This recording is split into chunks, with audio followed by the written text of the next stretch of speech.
क्या आपने कभी यह सुना है कि रविवार के दिन भगवान सूर्यदेव की यह दिव्य कथा यदि श्रद्धा, नियम और पवित्र भाव से सुन ली जाए तो जीवन के गहरे अंधकार, भय, रोग, दुर्बलता, आत्मविश्वास की कमी और भाग्य की रुकावटें धीरे धीरे स्वयं समाप्त होने लगती हैं। प्रिय दर्शक बंधु, आज का यह रविवार कोई साधारण दिन नहीं है। यह वह पावन समय है जब साक्षात आदित्य, जगत के प्राणदाता भगवान सूर्य अपने भक्तों के जीवन में तेज, आरोग्य और आत्मबल का संचार करते हैं। शास्त्रों में कहा गया है कि जो भी व्यक्ति रविवार के दिन सच्चे मन, अनुशासन और विश्वास के साथ सूर्यदेव की कथा सुनता है, उसके जीवन में व्याप्त निराशा, असफलता, भय, मानसिक थकान और आर्थिक अस्थिरता धीरे धीरे दूर होने लगती है। जैसे उगता हुआ सूर्य अंधकार को बिना संघर्ष के मिटा देता है, वैसे ही सूर्यदेव की कथा जीवन से नकारात्मकता को हटाकर आशा, स्पष्टता और सकारात्मक दिशा प्रदान करती है। दर्शक बंधु, एक पल ठहरकर अपने जीवन की ओर देखिए। कभी आत्मविश्वास डगमगाने लगता है, कभी शरीर और मन थक जाते हैं, कभी प्रयास करने के बाद भी सम्मान और सफलता नहीं मिलती, कभी भविष्य को लेकर डर भीतर घर कर जाता है। लेकिन आज जब आप रविवार के इस पावन दिन भगवान सूर्यदेव की कथा सुनने बैठे हैं तो ऐसा प्रतीत होता है मानो प्रकाश और चेतना की दिव्य ऊर्जा आपके जीवन में प्रवेश कर रही हो। सूर्यदेव यह संदेश दे रहे हैं कि हर अंधकार का अंत निश्चित है और जो प्रतिदिन अनुशासन, परिश्रम और सत्य के साथ खड़ा रहता है, उसका तेज कोई छीन नहीं सकता। भगवान सूर्य केवल प्रकाश के देव नहीं हैं, वे आत्मा के साक्षी हैं। वे वह शक्ति हैं जो डर को साहस में, दुर्बलता को बल में और भ्रम को स्पष्टता में बदल देती है। उनकी कृपा से जीवन में आरोग्य आता है, मान सम्मान बढ़ता है और भीतर छिपी शक्ति जागृत होती है। यही कारण है कि आज की यह कथा केवल सुनने की कथा नहीं है, यह आत्मिक जागरण और तेज की साधना बन सकती है। यह कथा सिखाती है कि जब मनुष्य सूर्य की तरह नियमित, स्थिर और प्रकाशमान होता है, तब जीवन स्वयं उसके अनुकूल चलने लगता है। कई बार मनुष्य भीतर से प्रश्न करता है, मेरे जीवन में स्पष्टता कब आएगी? मेरा डर और कमजोरी कब दूर होगी? मुझे अपनी शक्ति का बोध कब होगा? दर्शक बंधु, संभव है आज का यह रविवार ही इन प्रश्नों का उत्तर बन जाए, क्योंकि जब भक्त की श्रद्धा और सूर्यदेव का तेज एक साथ जागृत होता है, तब भाग्य भी दिशा बदलने लगता है। इसलिए केवल सुनिए मत, हर शब्द को आत्मा से महसूस कीजिए, हर भाव को हृदय में उतारिए और संकल्प लीजिए कि आप भी अपने जीवन में अनुशासन, परिश्रम और आत्मविश्वास को अपनाएंगे। तो आइए, मन को शांत कीजिए, आलस्य और भय को त्यागिए, हृदय में प्रकाश और विश्वास का दीप जलाइए और भगवान सूर्यदेव का स्मरण करते हुए इस दिव्य रविवार कथा की यात्रा आरंभ करते हैं। लेकिन दर्शक बंधु, आगे बढ़ने से पहले एक अत्यंत आवश्यक बात, रविवार की यह पवित्र कथा केवल सुनने के लिए नहीं होती, यह जीवन को प्रकाश देने के लिए होती है। शास्त्रों में कहा गया है कि जो सूर्यदेव की कथा को अधूरा छोड़ देता है, वह उसके पूर्ण तेज और फल से वंचित रह जाता है। इसलिए निवेदन है कि आज की इस कथा को अंत तक अवश्य सुने। हो सकता है कथा का कोई एक भाव, कोई एक वाक्य या कोई एक संदेश आपके जीवन से भय, दुर्बलता और अंधकार को सदा के लिए दूर कर दे। दर्शक बंधु, जो व्यक्ति भगवान सूर्यदेव की कथा को श्रद्धा से सुनता है, उसके जीवन में आरोग्य, आत्मबल और मान सम्मान बढ़ता है। जो इसे दूसरों तक पहुंचाता है, उस पर सूर्य कृपा सदा बनी रहती है। और यदि आप सच्चे सनातनी हैं, तो ऐसी दिव्य कथाओं को फैलाना आपका धर्म भी है और पुण्य भी। इसलिए इस वीडियो को प्रेम से लाइक करें, अपने परिवार और मित्रों के साथ साझा करें और हमारे चैनल सनातन आराध्या को सब्सक्राइब करना न भूलें, ताकि हर रविवार आपको भगवान सूर्यदेव की दिव्य कथाएं और जीवन को प्रकाश देने वाले संदेश मिलते रहे। तो आइए, श्रद्धा, नियम और विश्वास के साथ भगवान सूर्यदेव का स्मरण करते हुए इस पावन रविवार कथा की शुरुआत करते हैं। यह कथा उस समय की है जब राजा महाराज धरती पर राज्य करते थे। उस समय एक राज्य हुआ करता था, सूर्यगढ़। सूर्यगढ़ पर सदियों से एक ही राजा का शासन चलता था। राजा का नाम महाराज सूर्य प्रताप था। उनका जब जन्म हुआ था तो लोग कहते थे, यह सूर्यगढ़ की सारी कठिनाइयां दूर करेंगे। पर जैसे जैसे बड़े होते गए, बिल्कुल विपरीत होते गए। वह राज पर अपना शासन डराडमका कर करते थे। वह लोगों को जबरदस्ती पकड़कर अपना काम करवाते थे और उसके बदले उन्हें कुछ नहीं देते थे। उस राज्य में कुल 40 गांव थे, उसी में एक गांव था। गोविंदपुर लोग बहुत मेहनती और दयालु थे। वहां के कभी भी किसी को दान और मदद के लिए मना नहीं करते थे। गोविंदपुर में एक निधन परिवार रहता था, जो कि घास फूस से बना हुआ एक झोपड़ी में रहते थे। उस घर में एक सरिता नाम की लड़की रहती थी, जो कि भगवान सूर्यदेव की परम भक्त थी। उसके साथ पिता मोहनलाल रहते थे, जो कि एक मजदूर थे। वह दूसरे के खेतों को किराए पर लेकर उसमें खेती करते थे। और सरिता की मां का नाम सुमित्रा था। सुमित्रा कुछ महीनों से बीमार रहती थी। वह घर का काम करती और सोई रहती थी। सरिता के 2 भाई थे। सरिता से बड़े भाई का नाम राकेश था और सरिता से छोटे भाई का नाम सुरेश था। सुरेश छोटा था, पर अपने भाई के साथ वह भी काम करने जाता था। दोनों भाई दूसरे राज्य में जाकर काम करते थे। उसके बदले वहां के राजा दोनों भाइयों को अच्छी मुद्रा देते। जो भी मुद्रा मिलती थी उससे मां का इलाज करवाते थे और घर की जरूरत के वस्तु लाते थे। सरिता के पिता मोहनलाल जो भी कमाते थे उसका आधा राजा के सिपाही छीन लेते थे। इसी कारण दोनों भाई चोरी छुपे दूसरे राज्य में जाकर काम करते थे। सूर्यगढ़ राज्य का इतिहास बड़ा ही विचित्र था। जब महाराज सूर्य प्रताप का जन्म हुआ था तो पूरे राज्य में खुशियां मनाई गई थीं। ज्योतिषियों ने भविष्यवाणी की थी कि यह बालक अपने राज्य को स्वर्ग के समान बना देगा, लेकिन किस्मत को कुछ और ही मंजूर था। राजकुमार सूर्य प्रताप जब 5 वर्ष के हुए तो उनकी माता रानी पद्मावती एक गंभीर बीमारी से ग्रस्त हो गई थी। राज्य के सभी वैद्य और हकीम बुलाए गए, लेकिन कोई भी रानी की बीमारी का इलाज नहीं कर सका। एक दिन एक साधु राजमहल में आए और उन्होंने कहा कि रानी को बचाने के लिए हिमालय की चोटी पर उगने वाली संजीवनी बूटी की जरूरत है, लेकिन वह बूटी इतनी दुर्लभ थी कि उसे पाना लगभग असंभव था। महाराज ने अपने सर्वश्रेष्ठ योद्धाओं को भेजा, लेकिन कोई भी लौटकर नहीं आया। अंततः रानी पद्मावती का देहांत हो गया। इस घटना ने राजकुमार सूर्य प्रताप के मन पर गहरा प्रभाव डाला। उन्हें लगने लगा कि इस संसार में केवल शक्ति और धन का ही महत्व है, भक्ति और दया से कुछ नहीं होता। उनके पिता महाराज विक्रमादित्य ने उन्हें समझाने की बहुत कोशिश की, लेकिन बालक के मन में जो बीज बो गया था वह धीरे धीरे पनपता गया। जब राजकुमार सूर्य प्रताप 20 वर्ष के हुए तो उनके पिता महाराज विक्रमादित्य ने सोचा कि अब समय आ गया है कि राजकुमार को राजकाज सिखाया जाए। लेकिन राजकुमार का व्यवहार दिन प्रतिदिन कठोर होता जा रहा था। वे प्रजा की समस्याओं को सुनने में कोई रुचि नहीं लेते थे। उन्हें केवल युद्ध कला सीखने और शिकार करने में आनंद आता था। एक दिन राजकुमार शिकार करने गए और एक हिरण का पीछा करते हुए वे एक घने जंगल में पहुंच गए। वहां उन्होंने देखा कि एक साधु तपस्या कर रहे हैं। राजकुमार के घोड़े की टापों से साधु की तपस्या भंग हो गई। साधु ने आंखें खोलीं और राजकुमार को देखा। राजकुमार ने कोई क्षमा नहीं मांगी, बल्कि अहंकार से कहा कि यह जंगल सूर्यगढ़ के राजा का है और मैं यहां जब चाहे शिकार कर सकता हूं। साधु मुस्कुराए और बोले, हे राजकुमार, अहंकार का फल बहुत कड़वा होता है। एक दिन तुम्हें इसका एहसास होगा।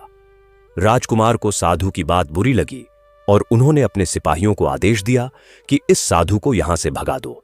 लेकिन जब सिपाही साधु के पास पहुंचे तो साधु अदृश्य हो गए। इस घटना के बाद राजकुमार के मन में और भी कठोरता आ गई। कुछ वर्षों बाद महाराज विक्रमादित्य बीमार पड़ गए। उन्हें लगने लगा कि अब उनका अंतिम समय आ गया है। उन्होंने राजकुमार सूर्य प्रताप को बुलाया और कहा, बेटा, मैं जानता हूं कि तुम्हारे मन में अपनी माता की मृत्यु का गहरा दुख है, लेकिन इस दुख को क्रोध में मत बदलो। प्रजा तुम्हारी संतान के समान है। उनकी रक्षा करना और उनकी भलाई के लिए काम करना ही राजा का धर्म है। लेकिन राजकुमार ने कोई जवाब नहीं दिया। कुछ दिनों बाद महाराज विक्रमादित्य की मृत्यु हो गई और राजकुमार सूर्य प्रताप सूर्यगढ़ के राजा बन गए। राज्याभिषेक के दिन पूरे राज्य में उत्सव मनाया गया। लोगों को उम्मीद थी कि नए राजा प्रजा का ध्यान रखेंगे, लेकिन उनकी उम्मीदें जल्द ही टूट गईं। महाराज सूर्य प्रताप ने राज्य संभालते ही कई कठोर नियम लागू कर दिए। किसानों पर लगान बढ़ा दिया गया, व्यापारियों से ऊंचे कर वसूले जाने लगे और जो भी राजा के आदेश का विरोध करता उसे कठोर सजा दी जाती थी। राज्य के मंत्रियों ने राजा को समझाने की कोशिश की, लेकिन महाराज सूर्य प्रताप ने उन सभी मंत्रियों को अपने पद से हटा दिया और अपने चापलूसों को मंत्री बना दिया। ये नए मंत्री राजा की हर गलत बात का समर्थन करते और प्रजा पर और अधिक अत्याचार करने के नए तरीके सुझाते। धीरे धीरे सूर्यगढ़, जो कभी खुशहाली और समृद्धि का प्रतीक था, दुख और निराशा का केंद्र बन गया। प्रजा त्रस्त थी, लेकिन किसी की हिम्मत नहीं थी कि वह राजा के खिलाफ आवाज उठाए, क्योंकि जो भी ऐसा करता उसे या तो कारागार में डाल दिया जाता या फिर राज्य से निर्वासित कर दिया जाता। कई परिवारों ने सूर्यगढ़ छोड़कर पड़ोसी राज्यों में शरण ली, लेकिन अधिकतर लोग गरीब थे और उनके पास जाने की जगह नहीं थी। वे मजबूरी में राजा के अत्याचार सहते रहे। गोविंदपुर गांव सूर्यगढ़ राज्य के 40 गांवों में से एक था।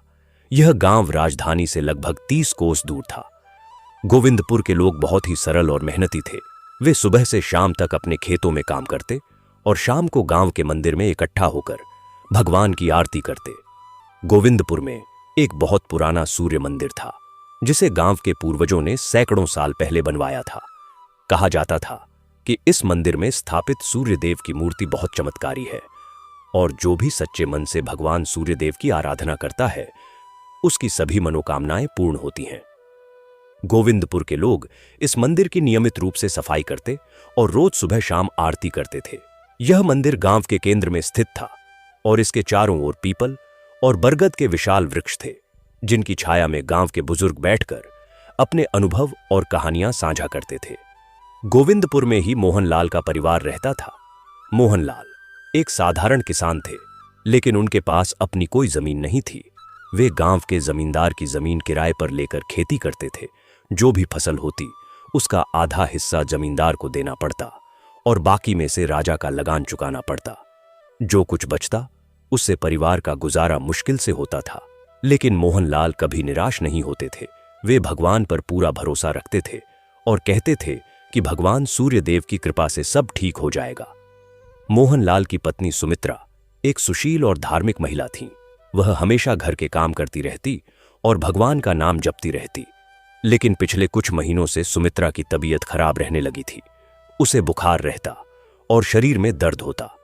गांव के वैद्य ने दवाइयां दी, लेकिन कोई खास फायदा नहीं हुआ।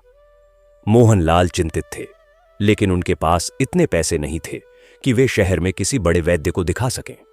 मोहनलाल और सुमित्रा की 3 संतानें थीं। सबसे बड़े बेटे का नाम राकेश था, जो 25 वर्ष का था। राकेश बचपन से ही जिम्मेदार और समझदार था। उसने कभी अपने पिता को परेशान नहीं किया और हमेशा परिवार की मदद करने की कोशिश की। राकेश जानता था कि पिता की कमाई से घर का खर्च नहीं चलता, इसलिए उसने पड़ोसी राज्य धर्मपुर में जाकर काम करने का फैसला किया। धर्मपुर का राजा महाराज धर्मेंद्र बहुत ही दयालु और प्रजाहितैषी थे।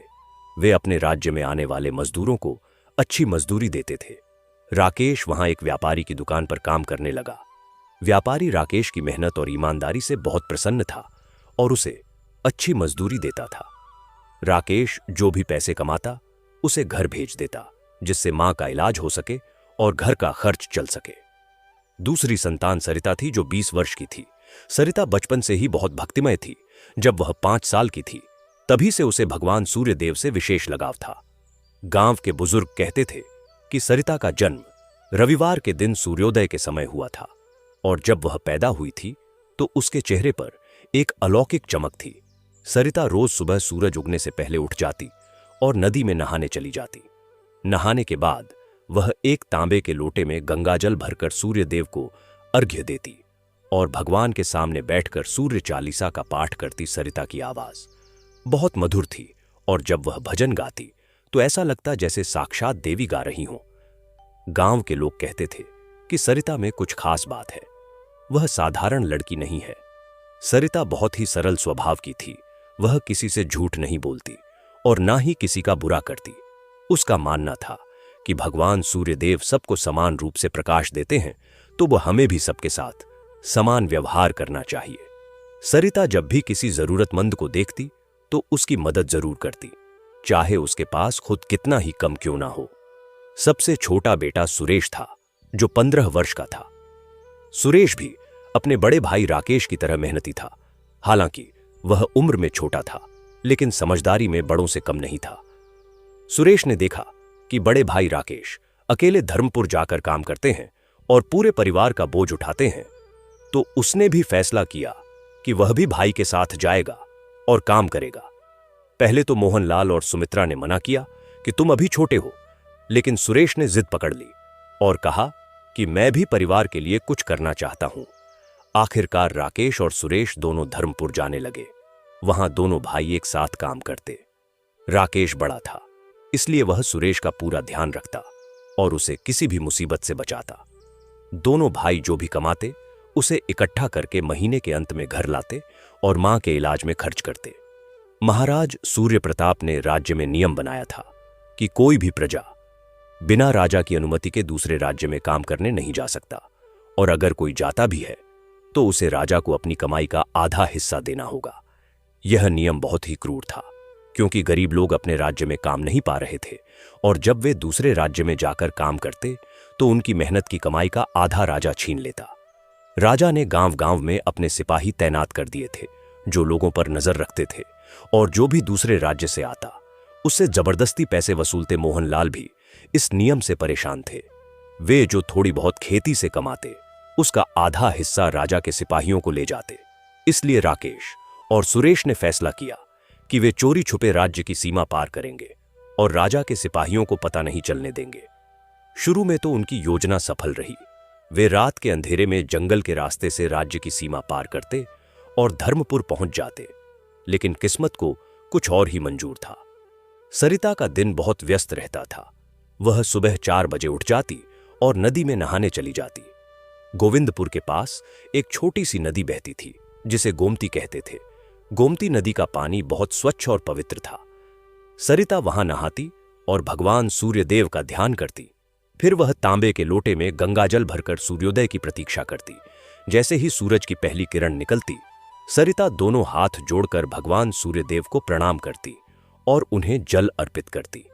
वह भगवान से प्रार्थना करती, हे भगवान सूर्यदेव, आप संसार को प्रकाश देते हैं, आप सबके जीवन में उजाला लाते हैं। कृपया हमारे परिवार पर भी अपनी कृपा बनाए रखें। मेरी मां को स्वस्थ करें और मेरे भाइयों की रक्षा करें। इस संसार के सभी दुखी लोगों को सुख दें। सरिता की प्रार्थना इतनी सच्ची और भावपूर्ण होती थी कि उसे सुनकर लगता था जैसे भगवान सूर्यदेव खुद उसकी प्रार्थना सुन रहे हों। सूर्यदेव को अर्घ्य देने के बाद सरिता घर वापस आती और घर के काम में लग जाती। वह अपनी बीमार मां की सेवा करती, उन्हें दवाई देती, उनके लिए खाना बनाती और घर की सफाई करती।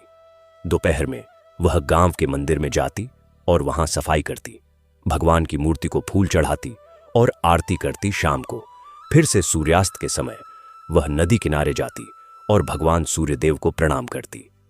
सरिता की भक्ति देखकर गांव के लोग बहुत प्रभावित होते थे। गांव के पंडित जी कहते थे कि सरिता जैसी भक्ति आजकल बहुत कम देखने को मिलती है। यह लड़की साधारण नहीं है, इसके पूर्व जन्म के संस्कार हैं जो इसे भगवान की ओर खींचते हैं। सरिता कभी किसी की बुराई नहीं करती थी। अगर कोई उसे गलत भी कहता तो वह चुपचाप सुन लेती और मन ही मन भगवान से प्रार्थना करती कि उस व्यक्ति को सद्बुद्धि दें। सरिता का मानना था कि क्रोध और द्वेष से कोई समस्या हल नहीं होती, बल्कि प्रेम और क्षमा से ही सच्ची शांति मिलती है। सरिता के इस स्वभाव के कारण गांव में सभी उसे बहुत प्यार करते थे। छोटे बच्चे उसे दीदी कहकर बुलाते और बुजुर्ग उसे आशीर्वाद देते। एक दिन की बात है, जब सरिता सुबह नदी में नहाकर भगवान सूर्यदेव को जल अर्पित कर रही थी, तभी उसने देखा कि एक बूढ़ा ब्राह्मण नदी किनारे आया और थक कर बैठ गया। ब्राह्मण की हालत बहुत खराब थी। उसके कपड़े फटे हुए थे, चेहरे पर थकान के निशान थे और वह बहुत कमजोर लग रहा था। सरिता ने तुरंत अपनी पूजा समाप्त की और ब्राह्मण के पास गई। उसने विनम्रता से पूछा, ब्राह्मण देव, आप कहां से आ रहे हैं? आप बहुत थके हुए लग रहे हैं, क्या मैं आपकी कोई सेवा कर सकती हूं? ब्राह्मण ने सरिता की ओर देखा और कहा, बेटी, मैं बहुत दूर से आ रहा हूं। पिछले 3 दिनों से मैंने कुछ नहीं खाया है और बहुत थक गया हूं। अगर तुम्हारे पास कुछ खाने को हो तो मुझे दे दो, भगवान तुम्हारा भला करेंगे। सरिता ने तुरंत कहा, ब्राह्मण देव, आप यहां बैठिए, मैं अभी घर से कुछ लेकर आती हूं। सरिता दौड़कर घर गई और जो थोड़ा सा खाना घर में बचा था वह एक थाली में रखकर ले आई। घर में उस दिन बहुत कम अनाज बचा था, लेकिन सरिता ने सोचा कि ब्राह्मण की सेवा से बड़ा कोई पुण्य नहीं है। उसने प्रेम से ब्राह्मण को भोजन दिया। ब्राह्मण ने भोजन किया और बहुत खुश हुए। उन्होंने सरिता को आशीर्वाद दिया और कहा, बेटी, तुम्हारी भक्ति और दयालुता देखकर मेरा मन प्रसन्न हो गया। भगवान सूर्यदेव तुम पर सदा कृपा बनाए रखें, तुम्हारी सभी मनोकामनाएं पूर्ण हो। यह कहकर ब्राह्मण वहां चले गए। सरिता खुश थी कि उसे किसी जरूरतमंद की सेवा का मौका मिला। उसने सोचा कि भगवान सूर्यदेव ने उसकी परीक्षा ली है और वह इस परीक्षा में सफल रही है। उसी दिन दोपहर के समय जब सूरज अपनी पूरी चमक से चमक रहा था, राकेश और सुरेश घर से निकलकर धर्मपुर जाने की तैयारी कर रहे थे। दोनों भाइयों ने सोचा था कि दिन के उजाले में राजा के सिपाही गश्त पर नहीं होंगे और वे आसानी से राज्य की सीमा पार कर जाएंगे। लेकिन उस दिन किस्मत उनके साथ नहीं थी। राजा सूर्य प्रताप ने अपने सिपाहियों को आदेश दिया था कि वे दिन रात गांवों में गश्त करें और देखें कि कोई भी व्यक्ति चोरी छुपे दूसरे राज्य में तो नहीं जा रहा। राजा के मुख्य सिपाहियों में से एक का नाम काल सिंह था। काल सिंह बहुत ही क्रूर और निर्दयी था। वह गरीब लोगों को परेशान करने में आनंद लेता था।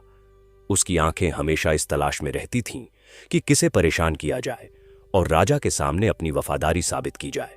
काल सिंह उस दिन अपने 10 सिपाहियों के साथ गोविंदपुर गांव में गश्त कर रहा था जब उसने राकेश और सुरेश को गांव से बाहर की ओर जाते देखा।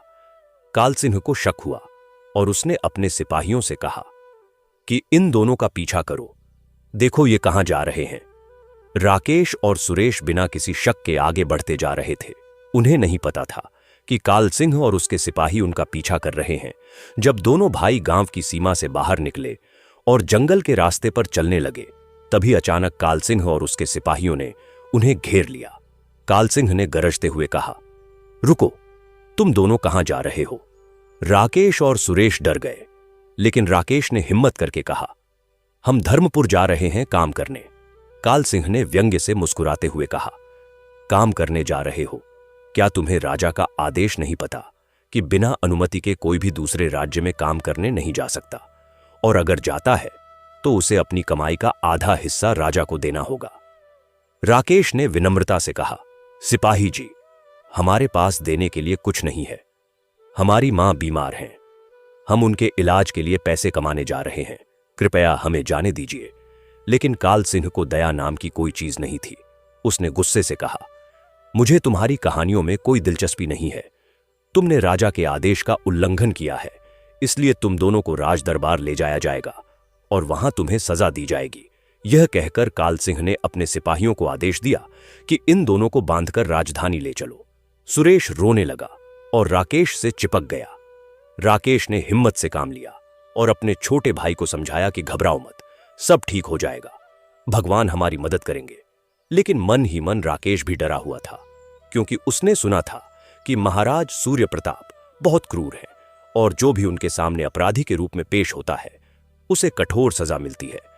सिपाहियों ने दोनों भाइयों के हाथ रस्सी से बांध दिए और उन्हें घोड़ों पर बैठाकर राजधानी की ओर ले चले। गोविंदपुर से राजधानी सूर्यगढ़ की दूरी लगभग 30 कोस थी और घोड़ों पर चलकर यह दूरी एक दिन में तय हो जाती थी। रास्ते भर राकेश और सुरेश चुपचाप बैठे रहे और मन ही मन भगवान सूर्यदेव से प्रार्थना करते रहे। जब तक यह सब हो रहा था, सरिता घर पर थी। उसे कुछ पता नहीं था कि उसके दोनों भाइयों के साथ क्या हो रहा है। शाम होते ही सरिता ने देखा कि उसके भाई अभी तक घर नहीं लौटे हैं। वह चिंतित हो गई और अपने पिता मोहनलाल से पूछा, पिताजी, राकेश और सुरेश अभी तक घर क्यों नहीं आए? मोहनलाल भी चिंतित थे। उन्होंने कहा, मुझे नहीं पता बेटी, शायद वे रास्ते में कहीं रुक गए होंगे। लेकिन जब रात हो गई और दोनों भाई नहीं आए तो पूरे परिवार में चिंता फैल गई। मोहनलाल गांव में अपने पड़ोसियों से पूछने गए, लेकिन किसी ने भी राकेश और सुरेश को नहीं देखा था। आखिरकार एक गांव वाले ने बताया कि उसने दोपहर में राजा के सिपाहियों को 2 लड़कों को पकड़कर ले जाते देखा था। यह सुनकर मोहनलाल का दिल बैठ गया। उन्हें समझ आ गया कि राजा के सिपाहियों ने राकेश और सुरेश को पकड़ लिया है। मोहनलाल घर वापस आए और सरिता को सारी बात बताई। यह सुनकर सरिता रो पड़ी, लेकिन अगले ही पल उसने अपने आंसू पोंछे और कहा, पिताजी, आप चिंता मत कीजिए, भगवान सूर्यदेव सब ठीक करेंगे, मैं उनसे प्रार्थना करूंगी। यह कहकर सरिता तुरंत घर के छोटे से पूजा घर में गई। वहां भगवान सूर्यदेव की एक छोटी सी मूर्ति रखी थी, जो पीतल की बनी हुई थी। यह मूर्ति सरिता की दादी की थी और पीढ़ियों से इस परिवार में पूजी जाती थी। सरिता ने मूर्ति के सामने दिया जलाया, अगरबत्ती लगाई और भगवान के सामने बैठकर रोने लगी। उसने कहा, हे भगवान सूर्यदेव, आप सर्वशक्तिमान हैं, आप सबकी रक्षा करते हैं, मेरे भाइयों की भी रक्षा कीजिए। वे निर्दोष हैं, उन्होंने कोई गलती नहीं की है, वे तो बस अपनी बीमार मां के इलाज के लिए पैसे कमाने जा रहे थे। कृपया राजा का हृदय परिवर्तन कीजिए और मेरे भाइयों को सुरक्षित घर वापस लाइए। सरिता पूरी रात भगवान के सामने बैठी रही और प्रार्थना करती रही। उसने खाना भी नहीं खाया और पानी भी नहीं पिया, बस भगवान का नाम जपती रही। अगली सुबह जब सूरज उगा तो सरिता नदी पर गई और सूर्यदेव को जल अर्पित किया, लेकिन इस बार उसकी आंखों में आंसू थे। उसने भगवान से कहा, हे प्रभु, मैं आज से व्रत रखूंगी, जब तक मेरे भाई सुरक्षित घर वापस नहीं आ जाते तब तक मैं कुछ नहीं खाऊंगी और ना ही पीऊंगी, बस आपकी आराधना करती रहूंगी, कृपया मेरी प्रार्थना सुनिए। यह कहकर सरिता ने व्रत का संकल्प लिया और घर वापस आ गई। मोहनलाल और सुमित्रा ने सरिता को समझाने की कोशिश की कि बेटी व्रत मत रखो, तुम कमजोर हो जाओगी, लेकिन सरिता ने किसी की नहीं सुनी। उसने कहा, मां मेरी चिंता मत कीजिए, भगवान मेरी रक्षा करेंगे और मेरे भाइयों को भी बचाएंगे। उधर राजधानी सूर्यगढ़ में राकेश और सुरेश को राजमहल के बाहर बने कारागार में डाल दिया गया था। कारागार बहुत ही भयानक जगह थी, वहां अंधेरा था और बदबू आती थी। चारों ओर कीड़े मकोड़े रेंग रहे थे और दीवारों पर काई जमी हुई थी। राकेश और सुरेश को एक छोटी सी कोठरी में बंद कर दिया गया था, जहां बैठने की भी जगह मुश्किल से थी। दोनों भाइयों ने पूरी रात वहां बिताई और भगवान से प्रार्थना करते रहे। सुरेश डर के मारे कांप रहा था और राकेश से चिपका हुआ था। राकेश ने अपने छोटे भाई को हिम्मत दी और कहा, सुरेश, तुम घबराओ मत, याद रखो हमारी बहन सरिता कितनी बड़ी भक्त है, भगवान सूर्यदेव जरूर हमारी मदद करेंगे। अगली सुबह जब सूरज की पहली किरणें राजमहल पर पड़ीं तो राज दरबार की तैयारी शुरू हो गई। महाराज सूर्य प्रताप अपने सिंहासन पर विराजमान हुए। राजा का व्यक्तित्व बहुत प्रभावशाली था। वे लंबे और हृष्टपुष्ट थे, उनकी आंखें बहुत तीखी थीं, जो किसी को भी डरा सकती थीं। उनकी दाढ़ी और मूंछें बड़ी थीं और वे हमेशा राजसी वस्त्र पहनते थे। राजा के दोनों ओर उनके मंत्री खड़े थे, जो उनके हर आदेश का पालन करने के लिए तैयार रहते थे। दरबार में राजा की आज्ञा सर्वोपरि थी और कोई भी उनके निर्णय पर सवाल नहीं उठा सकता था। काल सिंह ने दरबार में प्रवेश किया और राजा को प्रणाम करके कहा, महाराज, मैं 2 अपराधियों को पकड़कर लाया हूं, जो आपके आदेश का उल्लंघन करके दूसरे राज्य में काम करने जा रहे थे। राजा ने आदेश दिया, उन अपराधियों को दरबार में लाओ। सिपाहियों ने राकेश और सुरेश को दरबार में लाया। दोनों भाइयों के हाथ अभी भी बंधे हुए थे और उनके कपड़े मैले हो गए थे। राकेश ने हिम्मत से राजा की ओर देखा और विनम्रता से कहा, महाराज, हमने कोई अपराध नहीं किया है, हम तो बस अपनी बीमार मां के इलाज के लिए पैसे कमाने जा रहे थे। हमारे पिता गरीब किसान हैं और उनकी कमाई से घर का खर्च नहीं चलता, इसलिए हम मजबूरी में दूसरे राज्य में काम करने जाते हैं, कृपया हमें क्षमा कर दीजिए। लेकिन राजा सूर्य प्रताप का चेहरा कठोर था।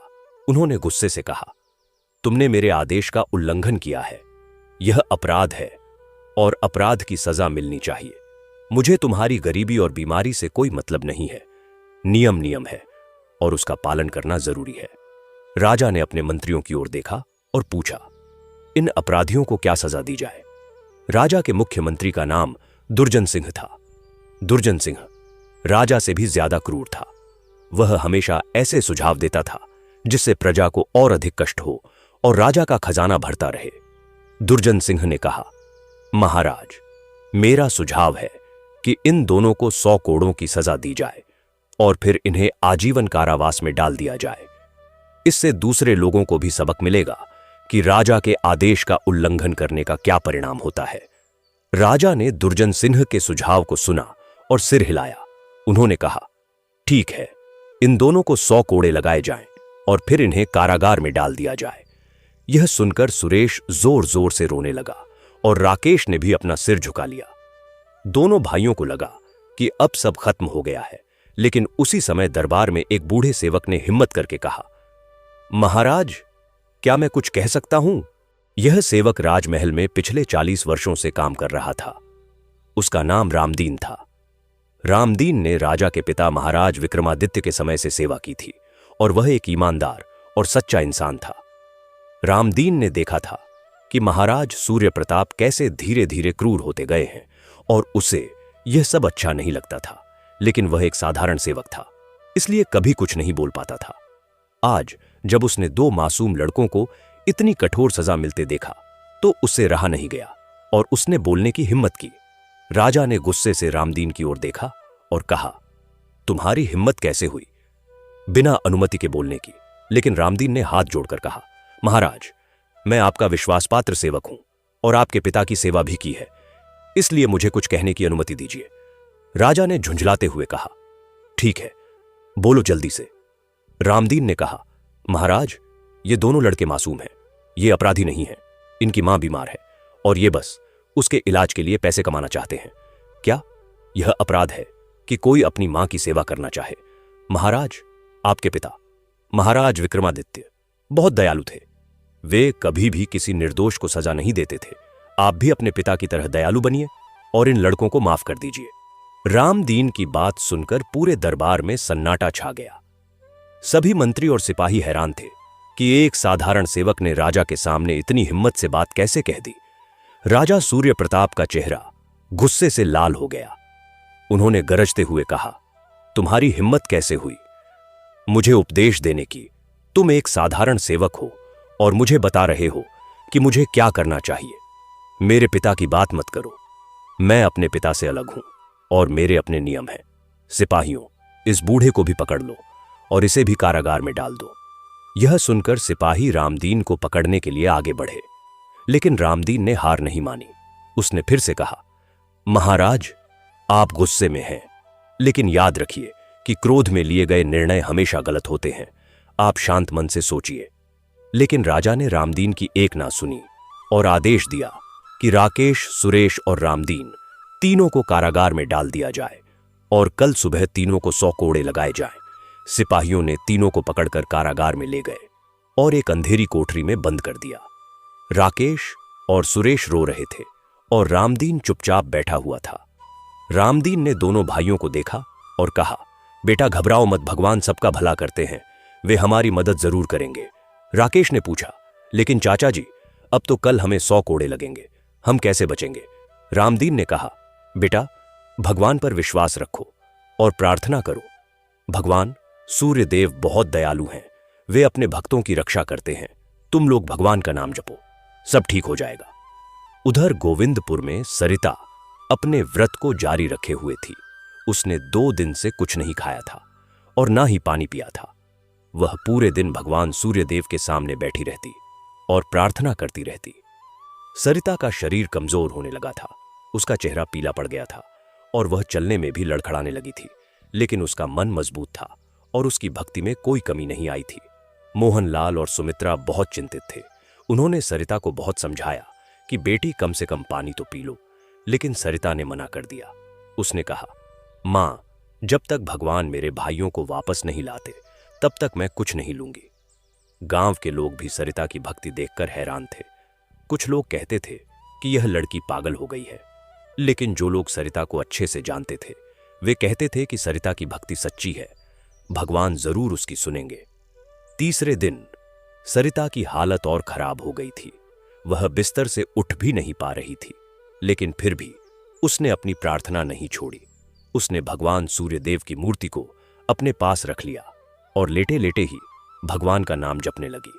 सरिता की मां सुमित्रा खुद बीमार थी, लेकिन उसे अपनी बेटी की चिंता थी। वह सरिता के पास बैठी रहती और उसका माथा सहलाती रहती।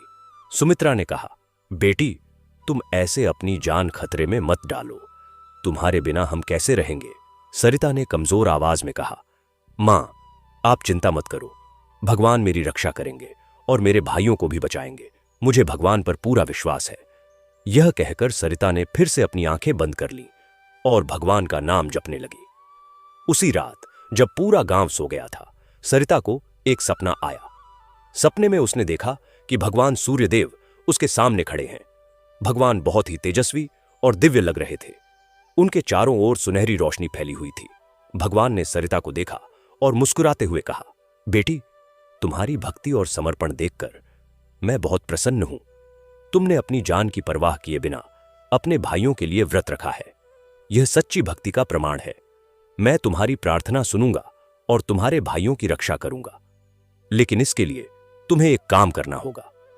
सरिता ने हाथ जोड़कर कहा, भगवान, मैं आपकी हर आज्ञा का पालन करूंगी। आप बस मेरे भाइयों को बचा लीजिए। भगवान ने कहा, बेटी, कल सुबह तुम राजधानी सूर्यगढ़ जाओगी और राजा के दरबार में जाकर अपने भाइयों को मुक्त कराने की विनती करोगी। मैं तुम्हारे साथ रहूंगा और तुम्हारी मदद करूंगा, लेकिन याद रखना, तुम्हें अपनी भक्ति और धैर्य का परिचय देना होगा। राजा का हृदय कठोर है, लेकिन सच्ची भक्ति और प्रेम से कठोर हृदय भी पिघल जाता है। यह कहकर भगवान अदृश्य हो गए और सरिता की नींद खुल गई। सरिता ने जब आंखें खोलीं तो उसे लगा जैसे उसके शरीर में नई ऊर्जा आ गई हो। वह तुरंत उठकर बैठ गई और उसने अपने माता पिता को जगाया। मोहनलाल और सुमित्रा चौंक गए, क्योंकि 3 दिनों से कमजोर पड़ी सरिता अचानक इतनी तेजस्वी कैसे दिख रही थी। सरिता ने उन्हें अपना सपना सुनाया और कहा, पिताजी, भगवान सूर्यदेव ने मुझे दर्शन दिए में है और आज्ञा दी है कि मैं राजधानी जाकर राजा से अपने भाइयों को मुक्त कराऊं। मुझे आज ही सूर्यगढ़ जाना होगा। मोहनलाल घबरा गए और बोले, बेटी, तुम 3 दिनों से भूखी प्यासी हो। तुम्हारे पास इतनी ताकत कहां है कि 30 कोस की यात्रा कर सको? और फिर राजा बहुत क्रूर है। अगर तुमने कुछ गलत कहा तो वह तुम्हें भी सजा दे सकता है। लेकिन सरिता ने दृढ़ता से कहा, पिताजी, भगवान मेरे साथ हैं, मुझे डर नहीं है। और जहां तक ताकत की बात है तो भगवान की कृपा से मुझे शक्ति मिल गई है, मैं जा सकती हूं। सुमित्रा ने भी समझाने की कोशिश की, लेकिन सरिता ने किसी की नहीं सुनी। उसने तुरंत तैयारी शुरू कर दी। सुबह होते ही जब सूरज की पहली किरण निकली, सरिता ने नदी में स्नान किया और भगवान सूर्यदेव को जल अर्पित किया। उसने प्रार्थना की, हे प्रभु, आज मैं आपकी आज्ञा का पालन करने जा रही हूं। कृपया मेरे साथ रहिए और मुझे शक्ति दीजिए, जिससे मैं अपने भाइयों को मुक्त करा सकूं। प्रार्थना करने के बाद सरिता ने एक साधारण सी साड़ी पहनी और अपने सिर पर पल्लू ओढ़ लिया। उसने कमर में एक छोटी सी पोटली बांधी, जिसमें भगवान सूर्यदेव की वह छोटी सी मूर्ति थी जो उसकी दादी की थी। सरिता ने सोचा कि भगवान की मूर्ति उसके साथ रहेगी तो उसे डर नहीं लगेगा। मोहनलाल ने सरिता को आशीर्वाद दिया और कहा, बेटी, भगवान तुम्हारी रक्षा करें। सुमित्रा ने रोते हुए सरिता को गले लगाया और कहा, बेटी, सावधान रहना और जल्दी वापस आ जाना। सरिता ने अपने माता पिता को आश्वासन दिया और घर से निकल पड़ी। राजधानी सूर्यगढ़ जाने के लिए सरिता को पैदल चलना था, क्योंकि उनके पास बैलगाड़ी या घोड़ा खरीदने के पैसे नहीं थे। रास्ता लंबा और कठिन था, लेकिन सरिता ने हिम्मत नहीं हारी। वह चलती रही और रास्ते भर भगवान का नाम जपती रही। कभी कभी जब वह थक जाती तो किसी पेड़ की छाया में बैठकर थोड़ा आराम कर लेती और फिर चल पड़ती। दोपहर तक सरिता आधे रास्ते तक पहुंच गई थी। रास्ते में एक गांव आया, जहां एक कुएं के पास कुछ महिलाएं पानी भर रही थीं। सरिता बहुत प्यासी थी, लेकिन उसने याद किया कि उसने व्रत रखा है और जब तक उसके भाई सुरक्षित नहीं आ जाते तब तक वह कुछ नहीं लेगी। फिर भी उसने सोचा कि शायद भगवान चाहते हैं कि वह जीवित रहे और अपने भाइयों को बचाए। इसलिए उसने कुएं से थोड़ा पानी पिया, लेकिन कुछ खाया नहीं। गांव की एक बूढ़ी महिला ने सरिता को देखा और पूछा, बेटी, तुम इतनी थकी और कमजोर लग रही हो, कहां जा रही हो? सरिता ने विनम्रता से कहा, मां, मैं राजधानी सूर्यगढ़ जा रही हूं। मेरे भाइयों को राजा ने कारागार में डाल दिया है, मुझे उन्हें मुक्त कराना है। बूढ़ी महिला ने दुख से सिर हिलाया और कहा, बेटी, राजा बहुत क्रूर है, वह किसी की नहीं सुनता। तुम वहां जाकर क्या करोगी? लेकिन सरिता ने मुस्कुराते हुए कहा, मां, मुझे भगवान सूर्यदेव पर विश्वास है, वे मेरी मदद करेंगे। बूढ़ी महिला ने सरिता को आशीर्वाद दिया और कहा, भगवान तुम्हारी रक्षा करें। सरिता ने अपनी यात्रा जारी रखी। शाम होने से पहले वह एक घने जंगल में पहुंच गई। जंगल का रास्ता डरावना था। चारों ओर घने पेड़ थे और जंगली जानवरों की आवाजें आ रही थीं। सरिता को डर लग रहा था, लेकिन उसने अपने मन को समझाया और भगवान का नाम जपने लगी। वह धीरे धीरे आगे बढ़ती रही।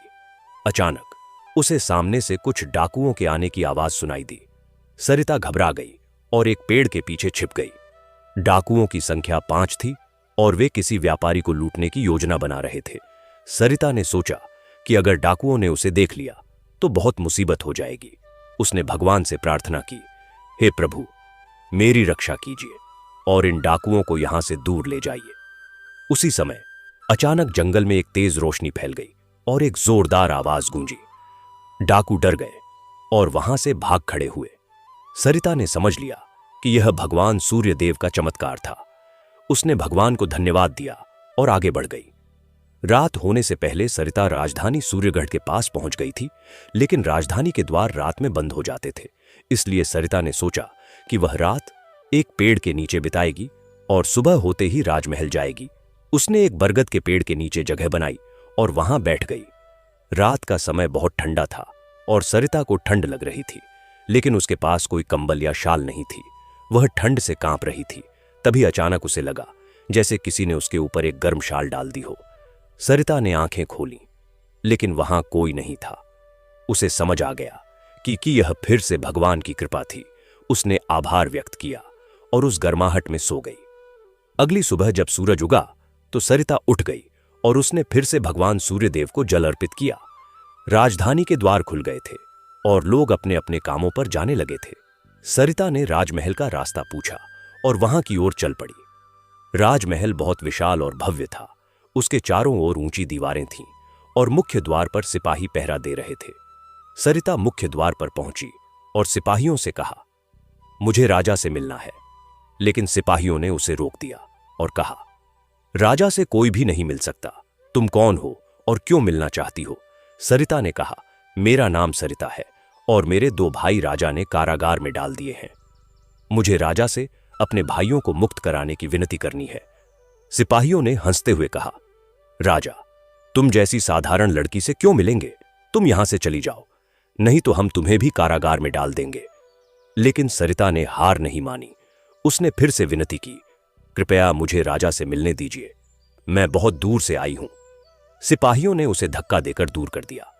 सरिता गिर गई, लेकिन वह फिर से उठी और दरवाजे के पास खड़ी हो गई। उसने तय किया कि जब तक उसे राजा से नहीं मिलने दिया जाएगा तब तक वह यहीं खड़ी रहेगी। सरिता पूरे दिन वहां खड़ी रही। धूप बहुत तेज थी और उसने 3 दिनों से कुछ नहीं खाया था, सिर्फ थोड़ा पानी पिया था। उसका शरीर कमजोर होने लगा, लेकिन उसका मन दृढ़ था। शाम होते होते सरिता की हालत और खराब हो गई थी। वह लड़खड़ाने लगी और अचानक वह बेहोश होकर गिर गई। लेकिन जैसे ही अंगरक्षक सरिता को पकड़ने के लिए आगे बढ़े, अचानक आकाश में एक तेज रोशनी फैल गई और सूरज की किरणें सरिता के चारों ओर एक प्रभा मंडल की तरह चमकने लगीं। सभी लोग हैरान रह गए और पीछे हट गए। राजा भी चौंक गए और कुछ समझ नहीं पाए कि यह क्या हो रहा है। सरिता ने अपनी कमर से पोटली निकाली और उसमें से भगवान सूर्यदेव की मूर्ति निकालकर ऊपर उठा दी। उसने कहा, महाराज भगवान, सूर्यदेव सबको समान रूप से प्रकाश देते हैं। वे राजा और रंग में कोई फर्क नहीं करते। आप भी सूर्यदेव के भक्त हैं और आपका नाम भी सूर्य प्रताप है। तो फिर आप अपनी प्रजा के साथ ऐसा क्रूर व्यवहार क्यों करते हैं? सरिता की आवाज में इतनी शक्ति और भक्ति थी कि राजा सुन्न रह गए। वे कुछ बोल नहीं पाए। सरिता ने आगे कहा, महाराज, मैंने सुना है कि जब आपका जन्म हुआ था तो ज्योतिषियों ने कहा था कि आप इस राज्य की सारी कठिनाइयां दूर करेंगे, लेकिन आज आप खुद अपनी प्रजा के लिए कठिनाई बन गए हैं। यह सुनकर राजा को अपने बचपन की याद आई, जब उनकी मां रानी पद्मावती जीवित थीं और कैसे उनकी मां की मृत्यु ने उन्हें बदल दिया था। राजा के मन में एक हलचल सी मच गई, लेकिन उन्होंने अपने गुस्से को काबू में रखा और कहा, तुम बहुत साहसी लड़की हो, लेकिन साहस से कुछ नहीं होता। नियम का पालन करना जरूरी है। सरिता ने कहा, महाराज, नियम तो जरूरी है, लेकिन उससे भी ज्यादा जरूरी है मानवता और दया। अगर नियम इतना ही महत्वपूर्ण है तो मैं आपको एक कहानी सुनाती हूं। सरिता ने कहानी शुरू की। एक बार एक राजा था। जो बहुत न्यायप्रिय था। उसके राज्य में एक नियम था कि जो कोई भी राजमार्ग पर तेज गति से वाहन चलाएगा उसे सजा मिलेगी। एक दिन राजा का अपना बेटा राजमार्ग पर तेज गति से घोड़ा दौड़ा रहा था और एक बूढ़ी औरत उसके घोड़े के नीचे आकर घायल हो गई। राजकुमार को दरबार में लाया गया और राजा ने अपने ही बेटे को सजा दी। यह सुनकर लोगों ने राजा की बहुत प्रशंसा की और कहा कि राजा सच्चा न्यायप्रिय है। लेकिन महाराज, अगर राजकुमार उस बूढ़ी औरत को अस्पताल ले जा रहा होता तो क्या फिर भी उसे सजा मिलनी चाहिए थी? नियम तो टूटा, लेकिन मकसद नेक था। इसी तरह मेरे भाई भी अपनी बीमार मां के इलाज के लिए पैसे कमाने जा रहे थे। उन्होंने आपके नियम का उल्लंघन किया, लेकिन उनका मकसद अपराध करना नहीं था, बल्कि अपनी मां की सेवा करना था। सरिता की कहानी सुनकर राजा सोच में पड़ गए। उन्हें लगा कि शायद सरिता सही कह रही है, लेकिन राजा का अहंकार अभी भी उन पर हावी था। उन्होंने कहा, तुम्हारी बातें तो अच्छी हैं, लेकिन अगर मैं तुम्हारे भाइयों को माफ कर दूं तो दूसरे लोग भी मेरे नियम का उल्लंघन करने लगेंगे और फिर राज्य में अराजकता फैल जाएगी। सरिता ने कहा, महाराज, अगर आप न्याय के साथ दया भी दिखाएंगे तो लोग आपका सम्मान करेंगे और आपके नियमों का पालन भी करेंगे, लेकिन अगर आप सिर्फ कठोरता दिखाएंगे। जब सरिता को होश आया तो उसने देखा कि वह एक छोटे से कमरे में लेटी हुई है और एक बूढ़ा आदमी उसके पास बैठा है। बूढ़े आदमी ने कहा, बेटी तुम ठीक हो? सरिता ने पूछा, आप कौन हैं और मैं यहां कैसे आई? बूढ़े ने कहा, मेरा नाम रामदीन है, मैं राजमहल का सेवक हूं। तुम राजमहल के द्वार पर बेहोश हो गई थी, इसलिए मैं तुम्हें अपने कमरे में ले आया। यह कमरा राजमहल के परिसर में ही है। सरिता ने राहत की सांस ली और कहा, धन्यवाद चाचा जी, आपने मेरी मदद की। रामदीन ने कहा, बेटी तुम कौन हो और राजा से क्यों मिलना चाहती हो?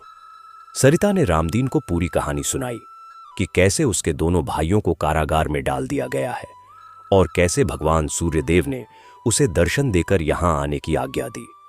रामदीन ने सरिता की कहानी ध्यान से सुनी और उसकी आंखों में आंसू आ गए। उसने कहा, बेटी, तुम्हारी भक्ति और साहस देखकर मैं बहुत प्रभावित हुआ हूं, लेकिन मुझे तुम्हें बताना होगा कि तुम्हारे भाई ही नहीं बल्कि मैं भी कारागार में था। सरिता चौंक गई और पूछा, आप कारागार में क्यों थे? रामदीन ने बताया कि कैसे उसने राजा के सामने राकेश और सुरेश के लिए विनती की थी और कैसे राजा ने उसे भी कारागार में डाल दिया था। रामदीन ने कहा, लेकिन आज सुबह एक चमत्कार हुआ। जब सिपाही मुझे और तुम्हारे दोनों भाइयों को कोड़े लगाने के लिए ले जा रहे थे तो अचानक आकाश में सूर्यदेव की एक तेज रोशनी फैल गई और राजा को कुछ अजीब सा महसूस हुआ। राजा ने तुरंत आदेश दिया कि सजा को एक दिन के लिए टाल दिया जाए। मुझे नहीं पता कि ऐसा क्यों हुआ, लेकिन शायद यह भगवान की कृपा थी। राजा ने मुझे कारागार से तो रिहा कर दिया, लेकिन तुम्हारे दोनों भाई अभी भी वहां हैं और कल सुबह उन्हें सजा दी जाएगी। सरिता ने कहा, चाचा जी, यह सब भगवान सूर्यदेव की कृपा है। वे चाहते हैं कि मैं अपने भाइयों को बचाऊं। कृपया मुझे राजा से मिलवाइए। रामदीन ने सोचा और कहा, बेटी, राजा से मिलना बहुत मुश्किल है, लेकिन मैं एक तरीका जानता हूं। हर रविवार को राजा सुबह सूर्योदय के समय राजमहल के बगीचे में टहलने आते हैं। अगर तुम वहां पहुंच जाओ तो शायद राजा से मिल सको, लेकिन याद रखना, राजा बहुत क्रूर हैं और गुस्सैल भी हैं। अगर तुमने कुछ गलत कहा तो वे तुम्हें भी सजा दे सकते हैं। सरिता ने कहा, चाचा जी, मुझे डर नहीं है, भगवान मेरे साथ हैं। मैं कल सुबह राजा से मिलूंगी। रामदीन ने सरिता को खाने के लिए कुछ दिया, लेकिन सरिता ने मना कर दिया। उसने कहा, मैंने व्रत रखा है, जब तक मेरे भाई सुरक्षित नहीं आ जाते तब तक मैं कुछ नहीं खाऊंगी। रामदीन हैरान रह गया। उसने कहा, बेटी, तुम पहले से ही इतनी कमजोर हो, अगर तुमने कुछ नहीं खाया तो कैसे चलोगी? सरिता ने मुस्कुराते हुए कहा, भगवान की कृपा से मुझे शक्ति मिलती रहेगी। उस रात सरिता ने रामदीन के कमरे में बिताई और पूरी रात भगवान का नाम जपती रही। अगली सुबह रविवार था। सूर्योदय से पहले सरिता उठ गई और उसने स्नान किया। रामदीन ने उसे राजमहल के बगीचे का रास्ता बताया और कहा, बेटी, सावधान रहना, राजा के साथ उनके अंगरक्षक भी होंगे। सरिता ने रामदीन को धन्यवाद दिया और बगीचे की ओर चल पड़ी। राजमहल का बगीचा बहुत ही सुंदर था। वहां तरह तरह के फूल खिले हुए थे और फव्वारे चल रहे थे। सरिता ने एक पेड़ के पीछे छिपकर राजा का इंतजार करना शुरू किया। कुछ ही देर में राजा सूर्य प्रताप अपने अंगरक्षकों के साथ बगीचे में आए। राजा बहुत ही प्रभावशाली दिख रहे थे, लेकिन उनके चेहरे पर कठोरता साफ दिख रही थी। राजा धीरे धीरे बगीचे में टहल रहे थे और अपने मंत्रियों से बात कर रहे थे। सरिता ने हिम्मत की और पेड़ के पीछे से निकलकर राजा के सामने आ गई। अंगरक्षकों ने तुरंत अपनी तलवारें निकाल लीं और सरिता को रोकने की कोशिश की, लेकिन सरिता ने राजा के सामने घुटने टेक दिए और हाथ जोड़कर कहा, महाराज, मुझे क्षमा करें कि मैंने बिना अनुमति के आपके सामने आने की हिम्मत की, लेकिन मैं बहुत मजबूर हूं, मुझे आपसे कुछ कहना है। राजा ने गुस्से से कहा, तुम कौन हो और यहां कैसे आई? अंगरक्षकों, इस लड़की को यहां से ले जाओ। लेकिन सरिता ने जोर से कहा, महाराज, कृपया मेरी बात सुन लीजिए। मैं सरिता हूं और मेरे 2 भाई राकेश और सुरेश आपके कारागार में हैं। मैं उन्हें मुक्त कराने की विनती करने आई हूं। राजा ने रुककर सरिता की ओर देखा और कहा, तुम्हारे भाइयों ने मेरे आदेश का उल्लंघन किया है, उन्हें सजा मिलनी चाहिए। तुम यहां से चली जाओ, नहीं तो मैं तुम्हें भी कारागार में डाल दूंगा। सरिता ने फिर से विनती की, महाराज, मेरे भाइयों ने कोई अपराध नहीं किया है, वे तो बस अपनी बीमार मां के इलाज के लिए पैसे कमाने जा रहे थे।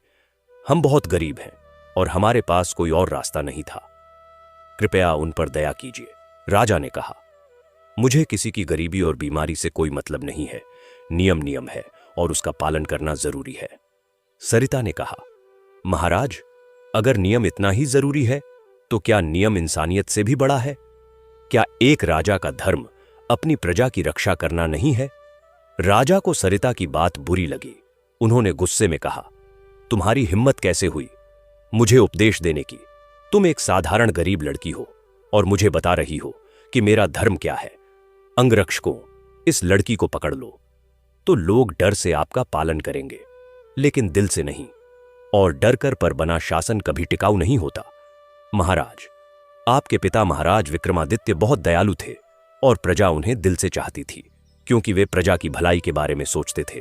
आप भी अपने पिता की तरह बनिए। यह सुनकर राजा को फिर से अपने पिता की याद आई और उनके अंतिम शब्द याद आए, जब उन्होंने कहा था कि प्रजा तुम्हारी संतान के समान है, उनकी रक्षा करना और उनकी भलाई के लिए काम करना ही राजा का धर्म है। राजा के मन में एक द्वंद्व शुरू हो गया।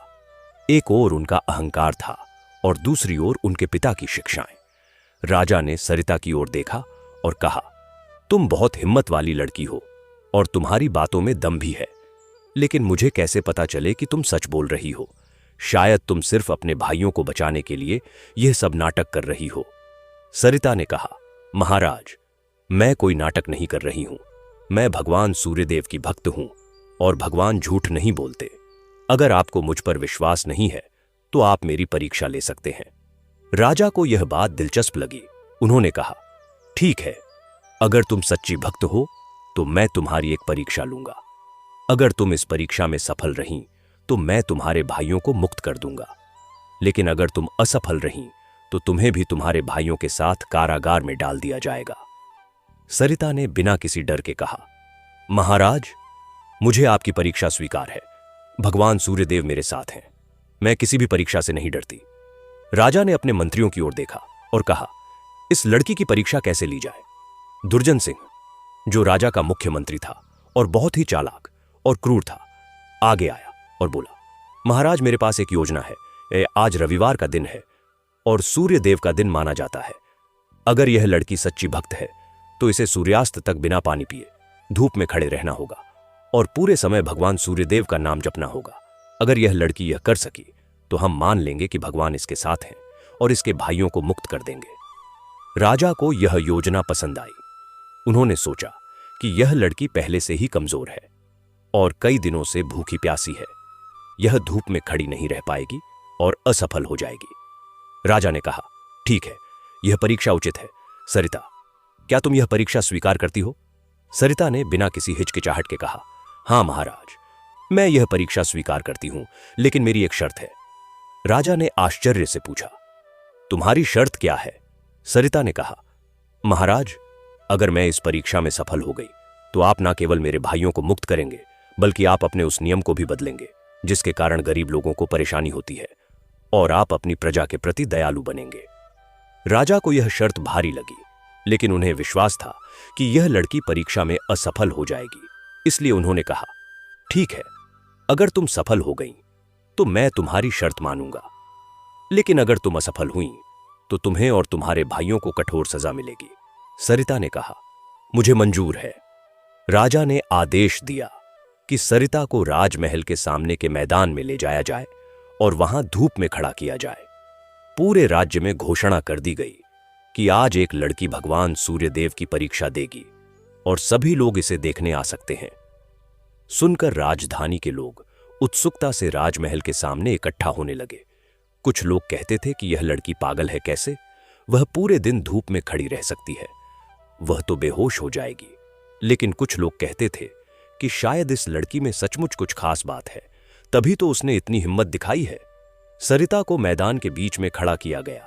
उसके चारों ओर सिपाहियों का पहरा लगा दिया गया ताकि कोई उसकी मदद ना कर सके। राजा सूर्य प्रताप अपने सिंहासन पर बैठे और सरिता को देखने लगे। सूरज आकाश में ऊपर चढ़ रहा था और गर्मी बढ़ती जा रही थी। सरिता ने अपनी आंखें बंद की और भगवान सूर्यदेव का नाम जपना शुरू कर दिया। एयूएम सूर्याय नमः, एयूएम सूर्याय नमः, एयूएम सूर्याय नमः। उसकी आवाज धीमी लेकिन स्पष्ट थी। समय बीतता गया और सूरज और तेज होता गया। दोपहर हो गई और सूरज सिर के ऊपर आ गया। गर्मी इतनी तेज थी कि मैदान में खड़े लोग भी छाया में जाने लगे, लेकिन सरिता अभी भी धूप में खड़ी थी और भगवान का नाम जप रही थी। उसका चेहरा पसीने से भीग गया था और शरीर कांप रहा था, लेकिन उसने हार नहीं मानी। राजा के मंत्री दुर्जन सिंह मुस्कुरा रहा था और सोच रहा था कि कुछ ही देर में यह लड़की गिर जाएगी और फिर इसे और इसके भाइयों को कठोर सजा मिलेगी। लेकिन जैसे जैसे समय बीत रहा था, लोगों को आश्चर्य हो रहा था कि सरिता अभी भी खड़ी है। उसके होंठ सूख गए थे और शरीर लड़खड़ा रहा था, लेकिन उसका मन दृढ़ था। वह भगवान का नाम जपती रही। कुछ लोग जिनके मन में दया थी, वे सरिता को देखकर रोने लगे। एक बूढ़ी औरत ने कहा, यह लड़की कितनी साहसी है, अपने भाइयों के लिए अपनी जान की परवाह नहीं कर रही। भगवान इसकी रक्षा करें। तभी अचानक आकाश में बादल आने लगे। लोग हैरान हुए क्योंकि उस समय बादल आने का मौसम नहीं था। बादल धीरे धीरे सूरज को ढकने लगे और सरिता पर छाया हो गई। लोगों ने कहा, यह तो चमत्कार है, भगवान सूर्यदेव खुद इस लड़की की रक्षा कर रहे हैं। राजा सूर्य प्रताप भी यह देखकर हैरान रह गए। उन्हें समझ नहीं आ रहा था कि यह कैसे संभव है। दुर्जन सिंह घबरा गया और बोला, महाराज, यह तो कोई जादू टोना है, यह लड़की किसी तांत्रिक की मदद ले रही है। लेकिन राजा ने दुर्जन सिंह को चुप करा दिया और कहा, नहीं, यह जादू टोना नहीं है, यह कुछ और है। मुझे लग रहा है कि शायद भगवान सच में इस लड़की के साथ हैं। समय बीतता गया और दोपहर से शाम होने लगी। सूरज धीरे धीरे पश्चिम की ओर ढलने लगा। सरिता अभी भी खड़ी थी और भगवान का नाम जप रही थी। उसका शरीर पूरी तरह से थक चुका था, लेकिन उसका मन अटल था। वह जानती थी कि भगवान उसके साथ हैं और वे उसकी रक्षा करेंगे। जैसे ही सूरज क्षितिज को छूने लगा, सरिता ने अपनी आंखें खोली और सूर्यदेव को अंतिम प्रणाम किया। उसने कहा, हे भगवान सूर्यदेव, आपकी कृपा से मैं यह परीक्षा पूरी कर पाई। अब कृपया मेरे भाइयों को मुक्त कराइए और राजा का हृदय परिवर्तन कीजिए। जैसे ही सूरज अस्त हुआ, सरिता की परीक्षा पूरी हो गई। मैदान में खड़े सभी लोग तालियां बजाने लगे और भगवान सूर्यदेव की जय बोलने लगे। सरिता गिरने ही वाली थी कि तभी रामदीन दौड़कर आया और उसे संभाल लिया। उसने सरिता को थोड़ा पानी पिलाया और कहा, बेटी, तुमने कर दिखाया, तुम्हारी भक्ति सच्ची है, भगवान ने तुम्हारी रक्षा की।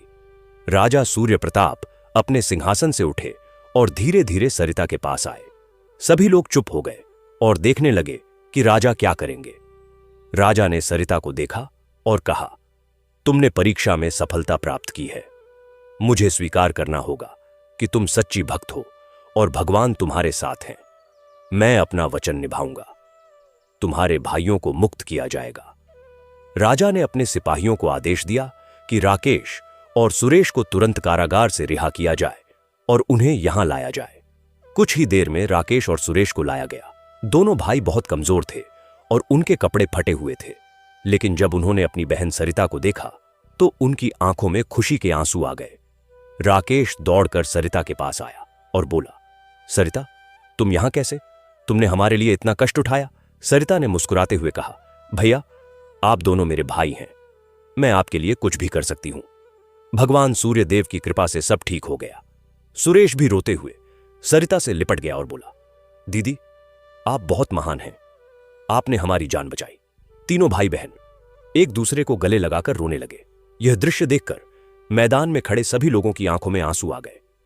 राजा सूर्य प्रताप भी इस दृश्य को देखकर भावुक हो गए। उन्हें अपनी मां की याद आई और उनके मन में एक बदलाव आने लगा। राजा ने सरिता से कहा, तुमने मुझे एक बहुत बड़ा सबक सिखाया है। आज मुझे एहसास हुआ कि मैं कितना गलत था। मैं अपनी प्रजा के प्रति कठोर था और मैंने अपने पिता की शिक्षाओं को भुला दिया था। लेकिन तुम्हारी भक्ति और साहस ने मेरा हृदय बदल दिया है। आज से मैं वचन देता हूं कि मैं अपनी प्रजा के प्रति दयालु बनूंगा और उनकी भलाई के लिए काम करूंगा।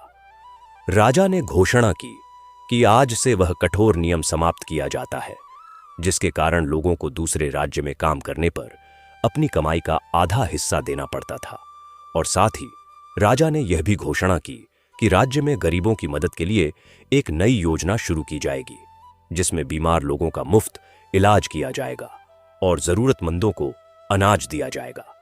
यह सुनकर पूरे मैदान में खुशी की लहर दौड़ गई। लोग भगवान सूर्यदेव की जय बोलने लगे और राजा सूर्य प्रताप की भी जय बोलने लगे। राजा ने सरिता को सम्मानित करने का फैसला किया। उन्होंने कहा, सरिता, तुम्हारी भक्ति और साहस अद्वितीय है। मैं तुम्हें और तुम्हारे परिवार को राजमहल में रहने का निमंत्रण देता हूं और तुम्हारे परिवार की सभी जरूरतों का ध्यान रखूंगा। लेकिन सरिता ने विनम्रता से कहा, महाराज, आपकी कृपा के लिए धन्यवाद, लेकिन हमें राजमहल में रहने की जरूरत नहीं है। हम अपने छोटे से घर में खुश हैं। बस इतना कीजिए कि मेरी मां का इलाज करवा दीजिए और हमारे गांव के गरीब लोगों की भी मदद कीजिए। राजा ने कहा, ठीक है, तुम्हारी इच्छा पूरी की जाएगी। मैं तुम्हारी मां के इलाज के लिए अपने सर्वश्रेष्ठ वैद्य भेजूंगा और तुम्हारे गांव में एक चिकित्सालय भी बनवाऊंगा, जहां गरीब लोगों का मुफ्त इलाज होगा। राजा ने अपने मंत्रियों को आदेश दिया कि सरिता और उसके भाइयों के लिए एक अच्छी बैलगाड़ी की व्यवस्था की जाए और उन्हें सम्मान के साथ उनके गांव पहुंचाया जाए। साथ ही राजा ने सरिता के परिवार को आर्थिक मदद भी दी, जिससे वे अपने घर की मरम्मत करवा सकें और अपनी जरूरतों को पूरा कर सकें। सरिता ने राजा को धन्यवाद दिया और कहा, महाराज, आपने मेरे भाइयों को मुक्त किया और अपना हृदय भी बदला। इससे बड़ा उपहार मेरे लिए कुछ नहीं हो सकता। भगवान सूर्यदेव आपको दीर्घायु करें और आपका राज्य सदा खुशहाल रहे। राजा ने मुस्कुराते हुए कहा, सरिता, तुमने मुझे जीवन का असली अर्थ सिखाया है और मैं तुम्हारा सदा आभारी रहूंगा। अब तुम जाओ और अपनी मां को स्वस्थ करो। सरिता, राकेश और सुरेश बैलगाड़ी में बैठे और गोविंदपुर की ओर चल पड़े। रास्ते भर तीनों भाई बहन भगवान सूर्यदेव का नाम जपते रहे और उनकी कृपा के लिए धन्यवाद देते रहे। जब वे अपने गांव के पास पहुंचे तो गांव के लोग उनका स्वागत करने के लिए इकट्ठा हो गए। मोहनलाल और सुमित्रा अपने बच्चों को देखकर बहुत खुश हुए। सुमित्रा रोते हुए सरिता को गले लगाकर बोली, बेटी, तुमने कितना बड़ा काम किया। तुमने ना केवल अपने भाइयों को बचाया, बल्कि राजा का हृदय भी बदल दिया। मोहनलाल ने भी अपने तीनों बच्चों को गले लगाया और कहा, भगवान सूर्यदेव की कृपा से हमारा परिवार फिर से एक साथ है। कुछ दिनों बाद राजा के वैद्य गोविंदपुर आए और उन्होंने सुमित्रा का इलाज शुरू किया। वैद्यों ने बताया कि सुमित्रा को एक दुर्लभ बीमारी है, लेकिन सही दवाओं और देखभाल से वह ठीक हो सकती है। राजा ने सभी दवाओं और इलाज का खर्च उठाया। धीरे धीरे सुमित्रा की सेहत सुधरने लगी और कुछ महीनों में वह पूरी तरह से स्वस्थ हो गई। गांव के लोग भगवान सूर्यदेव का आभार व्यक्त करते रहे और कहते रहे कि यह सब भगवान की कृपा है। राजा ने अपने वचन के अनुसार गोविंदपुर में एक चिकित्सालय भी बनवाया, जहां गरीब लोगों का मुफ्त इलाज होने लगा। साथ ही राजा ने गांव में एक स्कूल भी खुलवाया, जहां बच्चे मुफ्त में पढ़ सकते थे। राजा सूर्य प्रताप ने अपनी प्रजा के प्रति अपना व्यवहार पूरी तरह से बदल दिया। उन्होंने अपने क्रूर मंत्रियों को हटा दिया और ऐसे मंत्रियों को नियुक्त किया जो प्रजा की भलाई के बारे में सोचते थे। राजा ने कई नए नियम बनाए जो गरीबों और जरूरतमंदों की मदद करते थे। उन्होंने किसानों पर लगान कम कर दिया और व्यापारियों से लिए जाने वाले कर भी कम कर दिए। धीरे धीरे सूर्यगढ़ राज्य फिर से खुशहाल होने लगा। लोग खुश थे और राजा की प्रशंसा करते थे। राजा ने एक भव्य सूर्य मंदिर भी बनवाया जो राजधानी के बीच में स्थित था, और हर रविवार को वहां विशेष पूजा होती थी। राजा खुद भी हर रविवार को मंदिर में जाते और भगवान सूर्यदेव की आराधना करते। सरिता की कहानी पूरे राज्य में फैल गई। लोग उसे भगवान सूर्यदेव की परम भक्त के रूप में जानने लगे। कई लोग सरिता से मिलने गोविंदपुर आते और उससे आशीर्वाद मांगते। सरिता सबसे विनम्रता से मिलती और कहती कि यह सब भगवान सूर्यदेव की कृपा है। मैंने तो बस अपने भाइयों को बचाने की कोशिश की थी, लेकिन लोग कहते कि तुम्हारी भक्ति और साहस अद्वितीय है। तुमने हम सबको यह सिखाया कि सच्ची भक्ति और विश्वास से असंभव भी संभव हो सकता है। सरिता हर रोज पहले की तरह भगवान सूर्यदेव की पूजा करती और अपने परिवार की देखभाल करती। राकेश और सुरेश ने भी अब गांव में ही काम करना शुरू कर दिया था, क्योंकि राजा ने गांव में रोजगार के अवसर बढ़ा दिए थे। मोहनलाल ने अपनी खेती जारी रखी और अब उन्हें राजा के सिपाहियों से डरने की जरूरत नहीं थी। कुछ समय बाद राजा सूर्य प्रताप ने एक बड़े उत्सव का आयोजन किया, जिसमें पूरे राज्य के लोगों को आमंत्रित किया गया। इस उत्सव का मुख्य उद्देश्य भगवान सूर्यदेव का आभार व्यक्त करना था और सरिता को सम्मानित करना था। उत्सव के दिन राजधानी को खूब सजाया गया। चारों ओर फूलों की माला लगाई गई और दीपक जलाए गए। राजा ने सरिता और उसके पूरे परिवार को विशेष रूप से आमंत्रित किया। सरिता अपने परिवार के साथ राजधानी पहुंची और लोगों ने उसका भव्य स्वागत किया। राजा ने एक विशेष सभा का आयोजन किया, जिसमें उन्होंने सरिता की भक्ति और साहस की कहानी सुनाई और कहा कि सरिता ने न केवल अपने भाइयों को बचाया, बल्कि मेरा और पूरे राज्य का जीवन भी बदल दिया। राजा ने सरिता को स्वर्ण आभूषण और कीमती वस्त्र भेंट किए और कहा कि तुम हमारे राज्य की गौरव हो।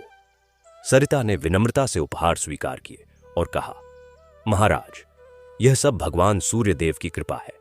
मैंने तो केवल अपना कर्तव्य निभाया था। भगवान ने मुझे शक्ति दी और मेरी रक्षा की। आप सबको भी भगवान सूर्यदेव की भक्ति करनी चाहिए और उनकी शिक्षाओं का पालन करना चाहिए। भगवान सूर्यदेव सबको समान रूप से प्रकाश देते हैं। हमें भी सबके साथ समान व्यवहार करना चाहिए और जरूरतमंदों की मदद करनी चाहिए। सरिता के शब्द सुनकर सभी लोग भावुक हो गए और भगवान सूर्यदेव की जय बोलने लगे। उत्सव में भव्य भोज का आयोजन किया गया और गरीबों को भी खाना परोसा गया। राजा ने घोषणा की कि आज से हर साल इस दिन को सूर्य भक्ति दिवस के रूप में मनाया जाएगा और इस दिन पूरे राज्य में भगवान सूर्यदेव की विशेष पूजा होगी और गरीबों को दान दिया जाएगा। उत्सव के बाद जब सरिता और उसका परिवार गोविंदपुर लौटा तो पूरा गांव उनका स्वागत करने के लिए तैयार था। गांव के मुखिया ने कहा, सरिता, तुमने हमारे गांव का नाम रोशन किया है।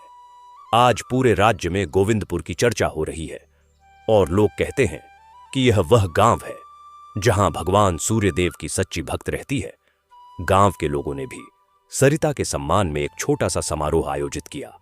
सरिता ने सभी गांववासियों को धन्यवाद दिया और कहा, यह सब आप सबके आशीर्वाद और भगवान की कृपा का फल है। मैं तो एक साधारण लड़की हूं, लेकिन भगवान सूर्यदेव ने मुझ पर अपनी कृपा की और मुझे शक्ति दी। आप सभी भी भगवान पर विश्वास रखें और उनकी भक्ति करें।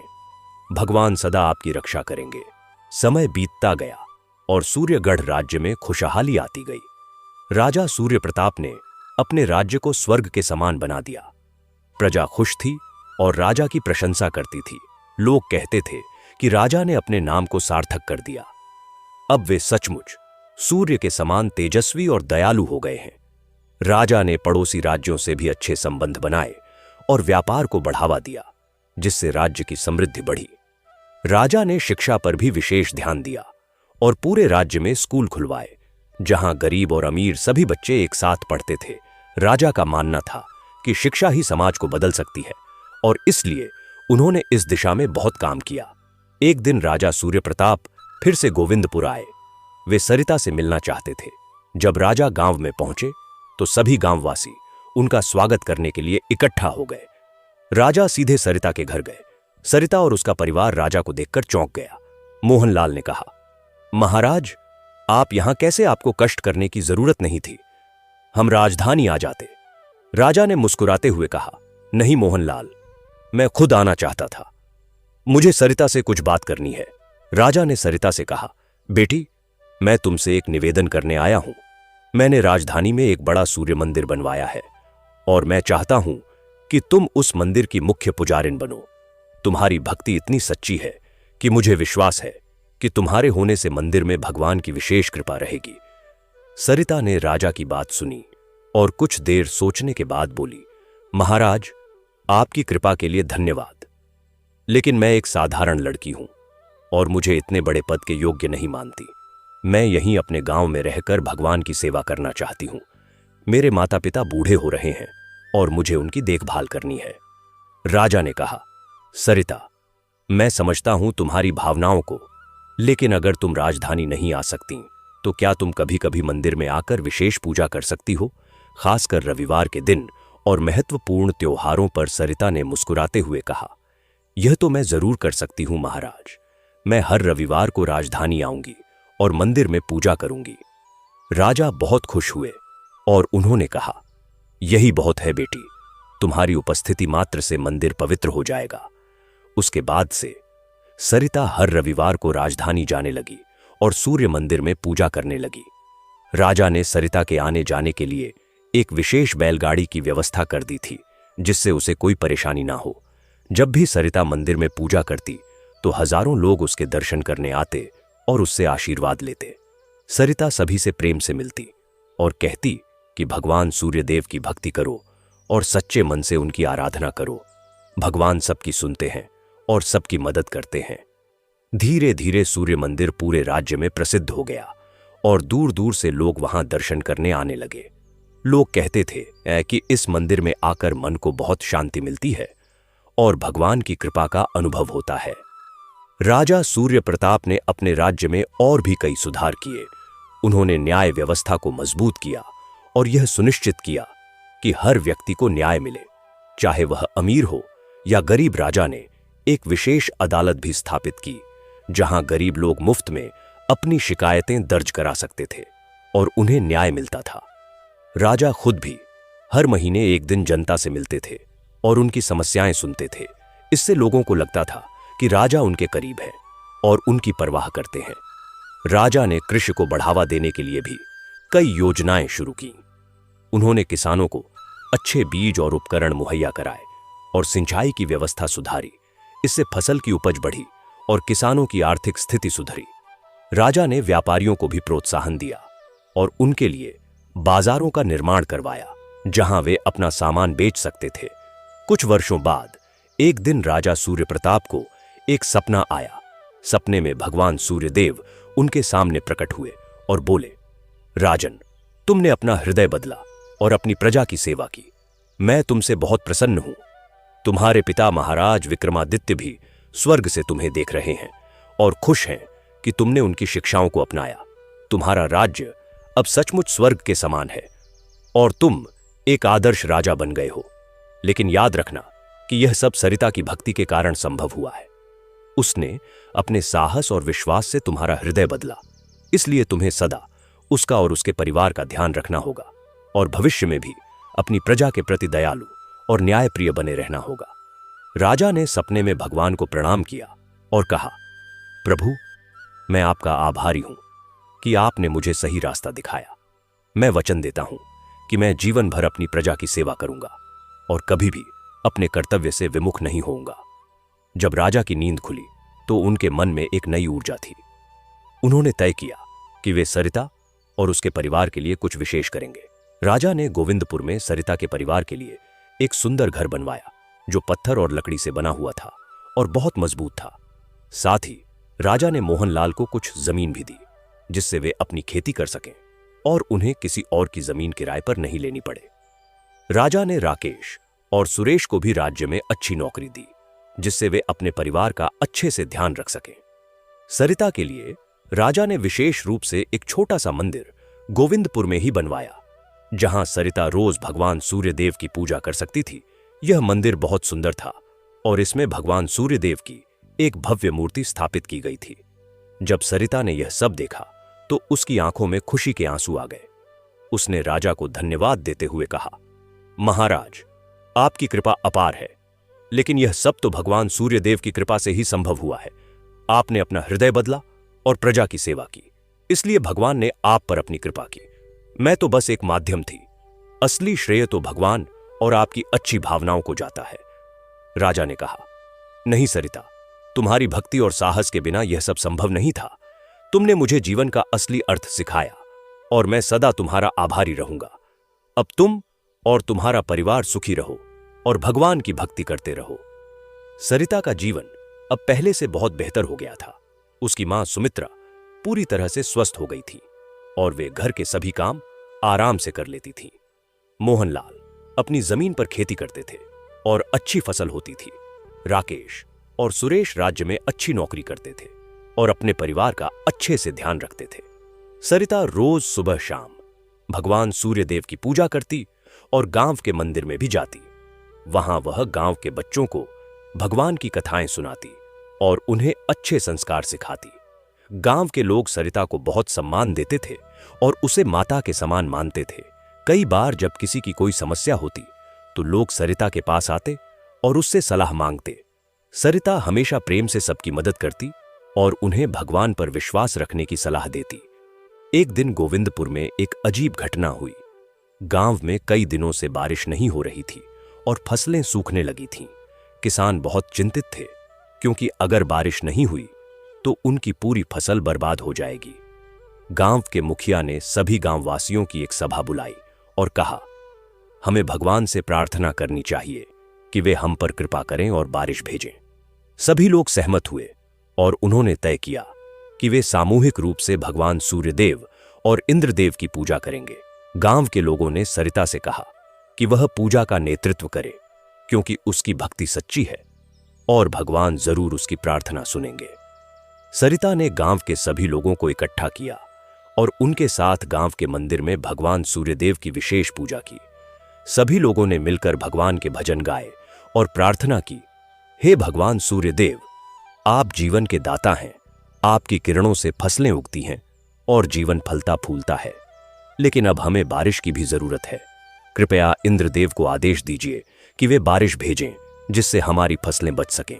सरिता ने पूरे दिन व्रत रखा और भगवान के सामने बैठकर प्रार्थना करती रही। शाम होते होते अचानक आकाश में काले बादल छा गए और बिजली चमकने लगी। लोग हैरान हुए क्योंकि सुबह तो आकाश बिल्कुल साफ था। कुछ ही देर में तेज बारिश शुरू हो गई और पूरे गांव में खुशी की लहर दौड़ गई। लोग बारिश में नाचने लगे और भगवान सूर्यदेव की जय बोलने लगे। सभी ने कहा कि यह सरिता की भक्ति का चमत्कार है। भगवान ने उसकी प्रार्थना सुनी। यह घटना पूरे राज्य में फैल गई और लोगों की सरिता के प्रति श्रद्धा और बढ़ गई। राजा सूर्य प्रताप ने जब यह सुना तो उन्होंने सरिता को बधाई दी और कहा, सरिता, तुम सचमुच भगवान की कृपा पात्र हो। तुम्हारी भक्ति से असंभव भी संभव हो जाता है। सरिता ने विनम्रता से कहा, महाराज, यह सब भगवान की इच्छा है। मैं तो बस एक माध्यम हूं। भगवान सबकी प्रार्थना सुनते हैं। बस हमें सच्चे मन से उनकी आराधना करनी चाहिए। राजा ने कहा, तुम सही कह रही हो सरिता, और मैं भी अब यह समझ गया हूं कि भगवान की कृपा से ही सब कुछ होता है। इसलिए हमें हमेशा विनम्र रहना चाहिए और भगवान का आभारी होना चाहिए। समय बीतता गया और सूर्यगढ़ राज्य और भी समृद्ध होता गया। राजा सूर्य प्रताप का नाम पूरे देश में फैल गया और लोग उन्हें एक आदर्श राजा के रूप में जानने लगे। दूसरे राज्यों के राजा भी राजा सूर्य प्रताप से मिलने आते और उनसे राज्य चलाने की सलाह लेते। राजा हमेशा कहते कि अगर आप अपनी प्रजा से प्रेम करेंगे और उनकी भलाई के बारे में सोचेंगे तो आपका राज्य स्वतः ही समृद्ध हो जाएगा। एक राजा का धर्म अपनी प्रजा की सेवा करना है, न कि उन पर शासन करना। राजा सूर्य प्रताप ने एक बार एक बड़े सम्मेलन का आयोजन किया जिसमें आसपास के सभी राज्यों के राजाओं को आमंत्रित किया गया। इस सम्मेलन का उद्देश्य शांति और सहयोग को बढ़ावा देना था। राजा ने सभी राजाओं से कहा कि अगर हम सब मिलकर काम करें तो हम अपनी प्रजा को बेहतर जीवन दे सकते हैं। हमें एक दूसरे से लड़ने की बजाय एक दूसरे की मदद करनी चाहिए। सभी राजा सूर्य प्रताप की बात से सहमत हुए और उन्होंने एक समझौते पर हस्ताक्षर किए जिसमें यह तय किया गया कि वे सब मिलकर शांति बनाए रखेंगे और व्यापार को बढ़ावा देंगे। एक दिन सरिता के पास एक महिला आई जो बहुत दुखी थी। महिला का नाम गंगा था और वह पड़ोसी गांव से आई थी। गंगा ने सरिता को बताया कि उसका पति बहुत बीमार है और उसे ठीक करने के लिए एक बहुत महंगी दवाई की जरूरत है, लेकिन उसके पास इतने पैसे नहीं हैं कि वह दवाई खरीद सके। गंगा रोते हुए बोली, सरिता दीदी, मैंने सुना है कि आप भगवान की बहुत बड़ी भक्त हैं। कृपया मेरे पति के लिए भगवान से प्रार्थना करें। सरिता ने गंगा को सांत्वना दी और कहा, बहन तुम चिंता मत करो, भगवान सबकी मदद करते हैं। मैं तुम्हारे पति के लिए प्रार्थना करूंगी और साथ ही मैं राजा से भी बात करूंगी कि वे तुम्हारी मदद करें। सरिता ने तुरंत राजधानी के लिए संदेश भेजा और राजा से मिलने की इच्छा व्यक्त की। राजा सूर्य प्रताप ने जब सरिता का संदेश पाया तो तुरंत उसे बुलवाया। सरिता ने राजा को गंगा की समस्या के बारे में बताया। राजा ने तुरंत आदेश दिया कि गंगा के पति का इलाज राजकीय चिकित्सालय में मुफ्त में किया जाए और सभी दवाइयां भी मुफ्त में दी जाएं। साथ ही राजा ने गंगा के परिवार को आर्थिक सहायता भी दी, जिससे वे अपनी जरूरतों को पूरा कर सकें। गंगा बहुत खुश हुई और उसने सरिता और राजा दोनों का बहुत आभार व्यक्त किया। गंगा ने कहा, सरिता दीदी, आप सचमुच देवी के समान हैं। आपने मेरे परिवार को बचा लिया। सरिता ने मुस्कुराते हुए कहा, बहन मैं कोई देवी नहीं हूं, मैं तो एक साधारण लड़की हूं, लेकिन भगवान सूर्यदेव की कृपा से मैं तुम्हारी मदद कर सकी। तुम भगवान का धन्यवाद करो। इस तरह की कई घटनाएं होती रहीं, जहां सरिता ने जरूरतमंदों की मदद की और राजा ने भी हमेशा सरिता का साथ दिया। धीरे धीरे सूर्यगढ़ राज्य में एक ऐसी परंपरा बन गई कि अगर किसी को कोई समस्या होती तो वह सरिता के पास जाता और सरिता उसकी मदद करती। सरिता ने गांव में एक छोटा सा आश्रम भी खोला, जहां गरीब और बेसहारा लोग रह सकते थे। इस आश्रम में भोजन और आवास की व्यवस्था थी और सभी लोगों को समान रूप से सम्मान दिया जाता था। सरिता खुद भी इस आश्रम में समय बिताती और लोगों की सेवा करती। राजा ने इस आश्रम की सभी जरूरतों को पूरा करने की जिम्मेदारी ली और हर महीने आश्रम के लिए अनाज और अन्य सामग्री भेजवाते। कुछ वर्षों बाद राकेश की शादी हो गई। उसकी पत्नी का नाम लक्ष्मी था, जो एक बहुत ही सुशील और धार्मिक लड़की थी। लक्ष्मी भी सरिता की तरह भगवान सूर्यदेव की भक्त थी और दोनों साली बहनें साथ मिलकर भगवान की पूजा करती। सुरेश की भी शादी हो गई और उसकी पत्नी का नाम राधा था। राधा भी एक अच्छी लड़की थी और परिवार की सेवा करती। अब मोहनलाल और सुमित्रा के घर में 4 बहुएं थीं और घर खुशियों से भरा रहता। मोहनलाल और सुमित्रा बहुत खुश थे कि भगवान ने उन्हें इतना अच्छा परिवार दिया। कुछ समय बाद राकेश और लक्ष्मी के घर एक बेटे का जन्म हुआ। मोहनलाल और सुमित्रा दादा दादी बन गए और पूरे परिवार में खुशी की लहर दौड़ गई। बच्चे का नाम सूर्यकांत रखा गया, क्योंकि परिवार का मानना था कि यह सब भगवान सूर्यदेव की कृपा से ही संभव हुआ है। सरिता ने भी शादी कर ली। उसके पति का नाम विष्णु था, जो एक अच्छा और धार्मिक व्यक्ति था। विष्णु भी भगवान सूर्यदेव का भक्त था और सरिता की भक्ति को बहुत सम्मान देता था। दोनों ने मिलकर भगवान की सेवा करने का संकल्प लिया और गांव में धार्मिक कार्यों को बढ़ावा दिया। कुछ समय बाद सरिता और विष्णु के घर भी एक बेटी का जन्म हुआ। बेटी का नाम सूर्यांशी रखा गया। सरिता ने अपनी बेटी को भी भगवान सूर्यदेव की भक्ति सिखाई और बचपन से ही उसे अच्छे संस्कार दिए। सूर्यांशी भी अपनी मां की तरह भगवान की भक्त बनी और बड़ी होकर गांव की सेवा में लग गई। राजा सूर्य प्रताप बूढ़े हो गए थे, लेकिन उनका मन अभी भी युवा था। वे अपने राज्य की देखभाल करते रहे और प्रजा की सेवा करते रहे। एक दिन राजा ने अपने राजकुमार को बुलाया और कहा, बेटा, अब मैं बूढ़ा हो गया हूं और समय आ गया है कि तुम राज्य संभालो, लेकिन याद रखना कि एक राजा का धर्म अपनी प्रजा की सेवा करना है। मैंने अपने जीवन में एक गलती की थी कि मैं क्रूर हो गया था, लेकिन सरिता की भक्ति ने मुझे सही रास्ता दिखाया। तुम्हें भी हमेशा प्रजा के प्रति दयालु और न्यायप्रिय रहना होगा। राजकुमार ने अपने पिता को वचन दिया कि वे उनके बताए रास्ते पर चलेंगे। कुछ समय बाद महाराज सूर्य प्रताप का देहांत हो गया। पूरे राज्य में शोक की लहर दौड़ गई। लोग रोते हुए कहते थे कि हमने एक महान राजा खो दिया, जो प्रजा को अपनी संतान समझते थे। राजा का अंतिम संस्कार बड़ी धूमधाम से किया गया और सरिता ने खुद जाकर राजा को श्रद्धांजलि दी। सरिता ने कहा, महाराज, आपने अपना हृदय बदला और एक आदर्श राजा बने। आपका नाम इतिहास में सदा के लिए अमर रहेगा। भगवान आपकी आत्मा को शांति दें। नए राजकुमार ने राज्य संभाला और अपने पिता के बताए रास्ते पर चलते रहे। सरिता भी बूढ़ी हो गई, लेकिन उसकी भक्ति में कोई कमी नहीं आई। वह अपने जीवन के अंतिम दिनों तक भगवान सूर्यदेव की पूजा करती रही और गांव की सेवा करती रही। जब सरिता का अंतिम समय आया तो पूरा गांव उसके पास इकट्ठा हो गया। सरिता ने सबको आशीर्वाद दिया और कहा, मैंने अपना जीवन भगवान की भक्ति में बिताया और यही मेरी सबसे बड़ी उपलब्धि है। तुम सब भी भगवान पर विश्वास रखो और एक दूसरे की मदद करो। यह कहकर सरिता ने भगवान सूर्यदेव का नाम लेते हुए अंतिम सांस ली। पूरा गांव रो पड़ा, लेकिन सभी जानते थे कि सरिता भगवान के पास चली गई है। सरिता की कहानी आज भी सूर्यगढ़ राज्य में सुनाई जाती है और लोग उसे याद करते हैं।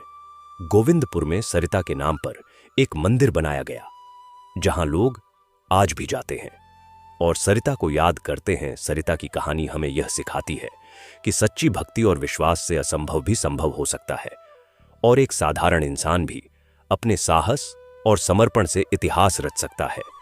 भगवान सूर्यदेव की कृपा हम सब पर बनी रहे और हम सब सरिता की तरह भगवान की सच्ची भक्ति करें। जय सूर्यदेव की जय हो। यह कथा यहीं पर समाप्त नहीं हुआ। दूसरा कथा जो आपके जीवन को सही मार्ग दिखाएगा। प्रिय दर्शक बंधु, यह कथा उस समय की है जब मनुष्य का विश्वास टूटते टूटते बस एक सांस पर टिका रह जाता है।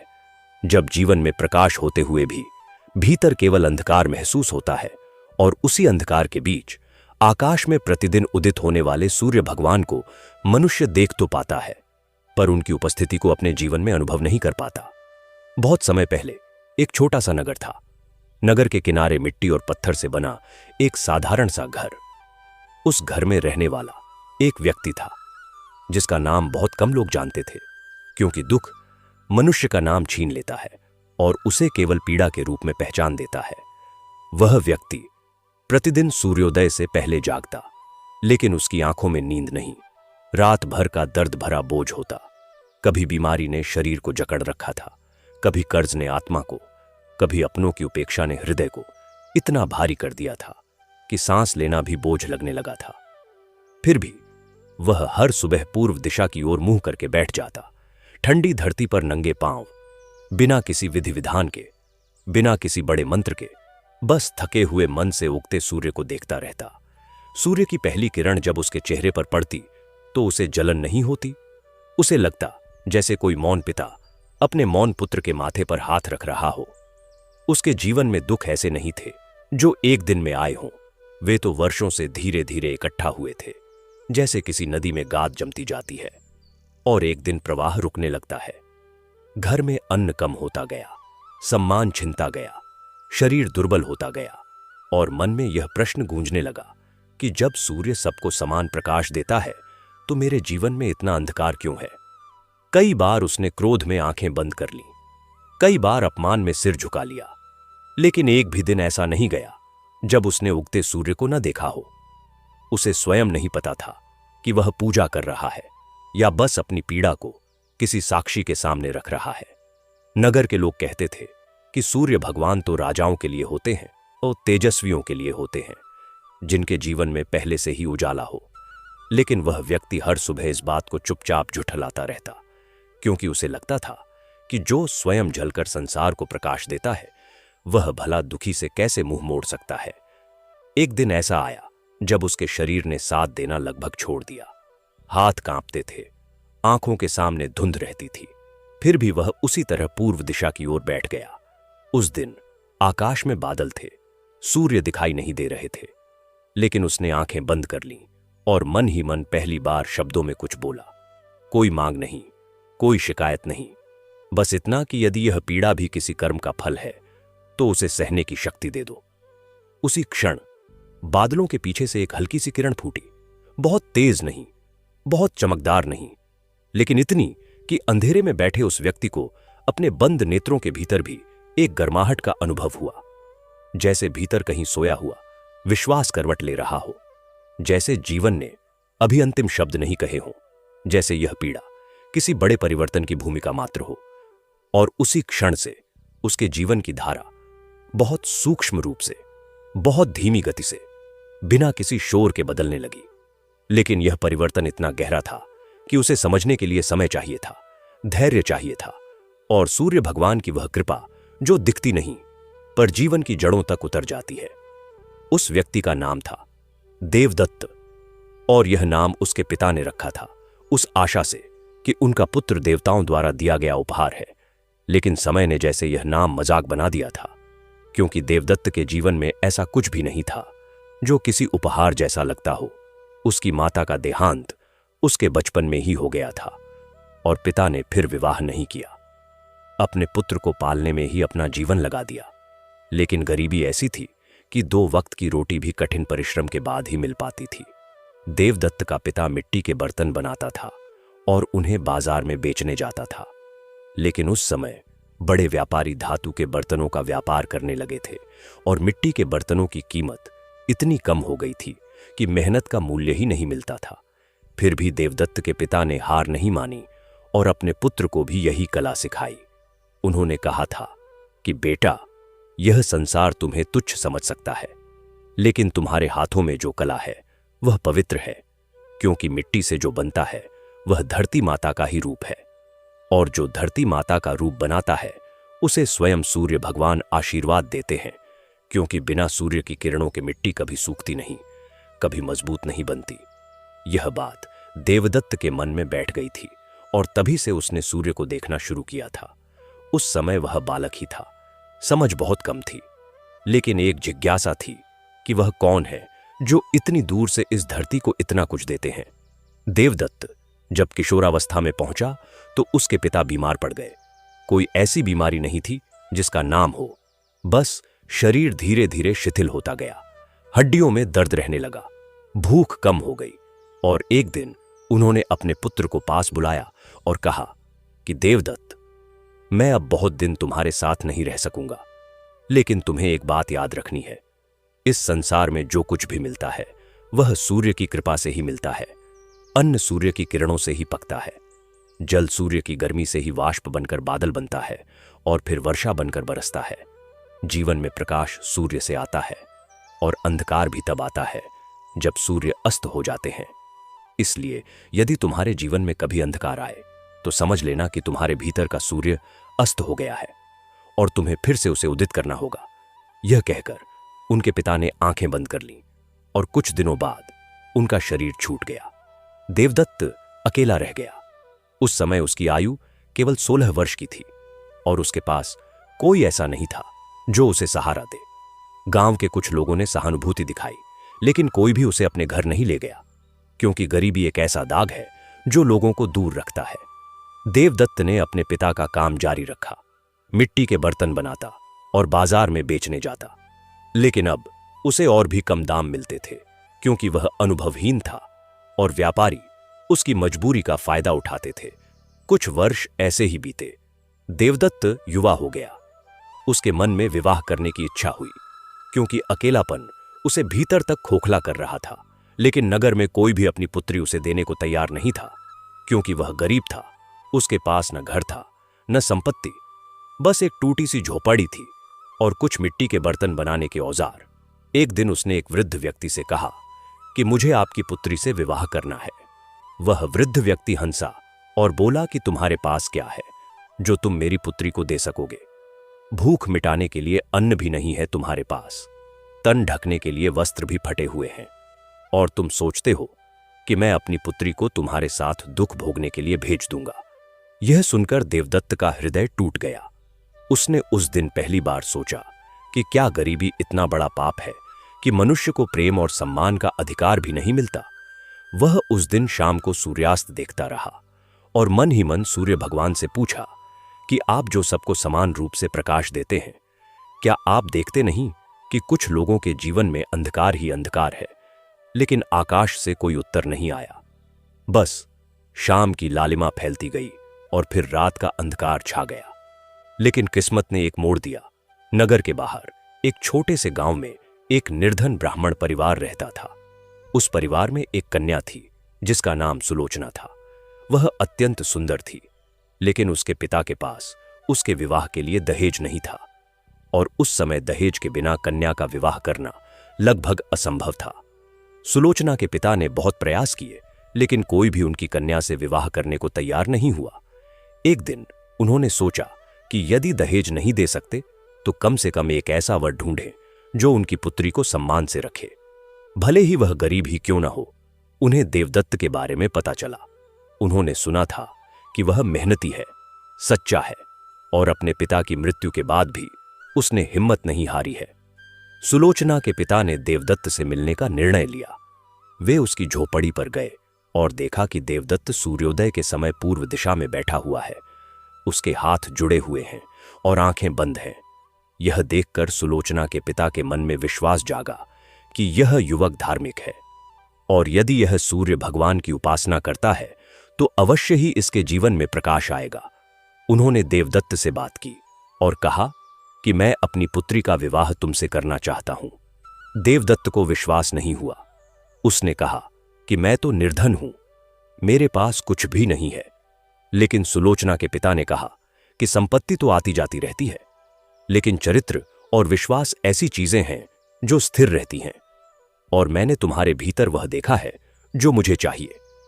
इस प्रकार देवदत्त का विवाह सुलोचना से हो गया। विवाह बहुत सादा था। कोई बारात नहीं थी, कोई भव्य आयोजन नहीं था। बस कुछ साक्षी थे और अग्नि के सामने 7 फेरे लिए गए। देवदत्त ने सुलोचना से वचन दिया कि मैं तुम्हें सुखी रखने का पूरा प्रयास करूंगा, भले ही मेरे पास अभी कुछ नहीं है। सुलोचना ने मुस्कुराते हुए कहा कि सुख धन में नहीं, सत्य और प्रेम में होता है और मुझे विश्वास है कि तुम दोनों मुझे दे सकते हो।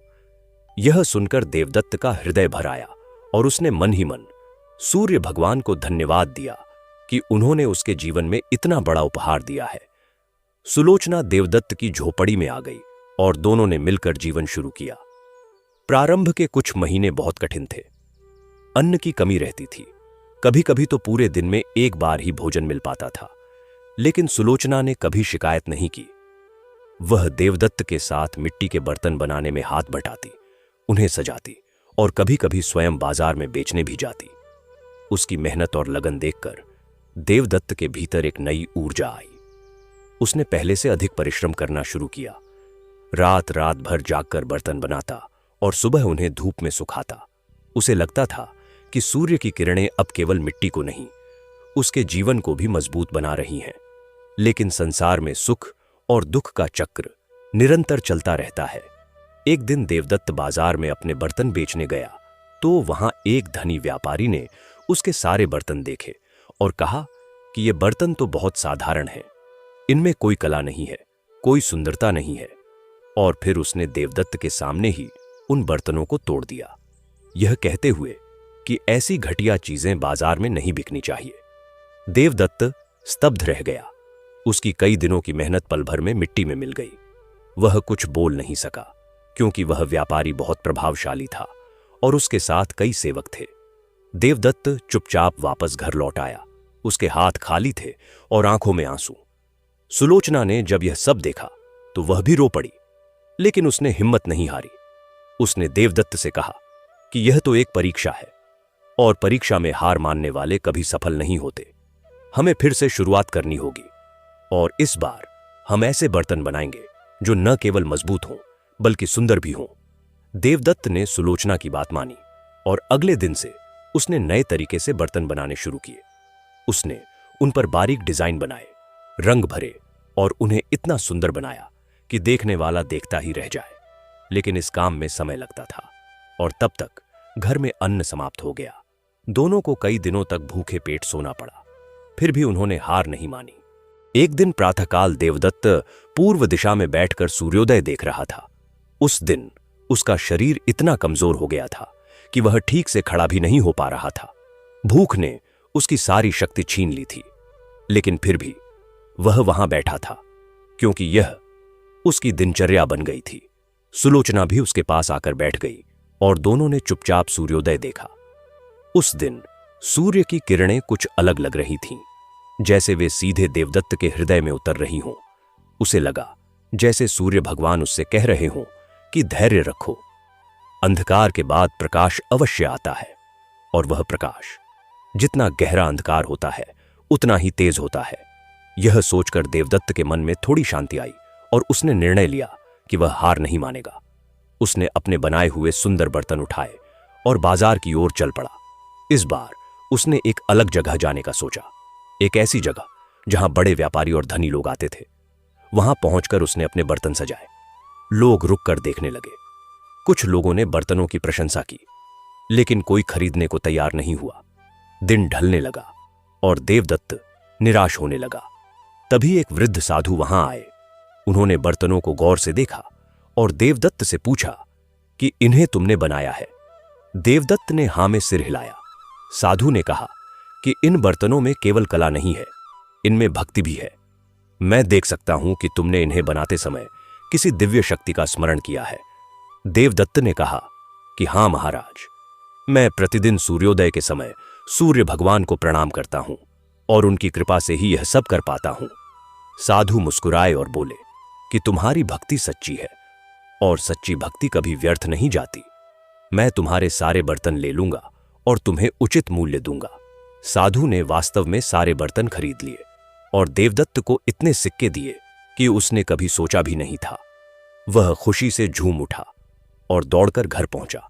सुलोचना को सब बताया और दोनों ने मिलकर भोजन बनाया। कई दिनों बाद उन्होंने पेट भरकर खाना खाया।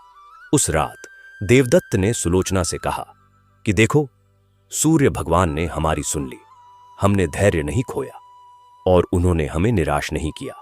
सुलोचना ने मुस्कुराते हुए कहा कि यह तो शुरुआत है, अभी हमें और भी मेहनत करनी है। देवदत्त ने हां में सिर हिलाया और उस दिन से उसने और भी अधिक लगन से काम करना शुरू कर दिया। धीरे धीरे उसके बर्तनों की प्रसिद्धि बढ़ने लगी। लोग दूर दूर से उसके बर्तन खरीदने आने लगे। उसकी आर्थिक स्थिति सुधरने लगी।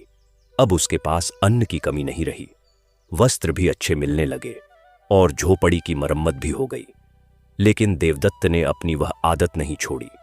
वह प्रतिदिन प्रातःकाल उठकर सूर्योदय देखता और मन ही मन सूर्य भगवान को धन्यवाद देता।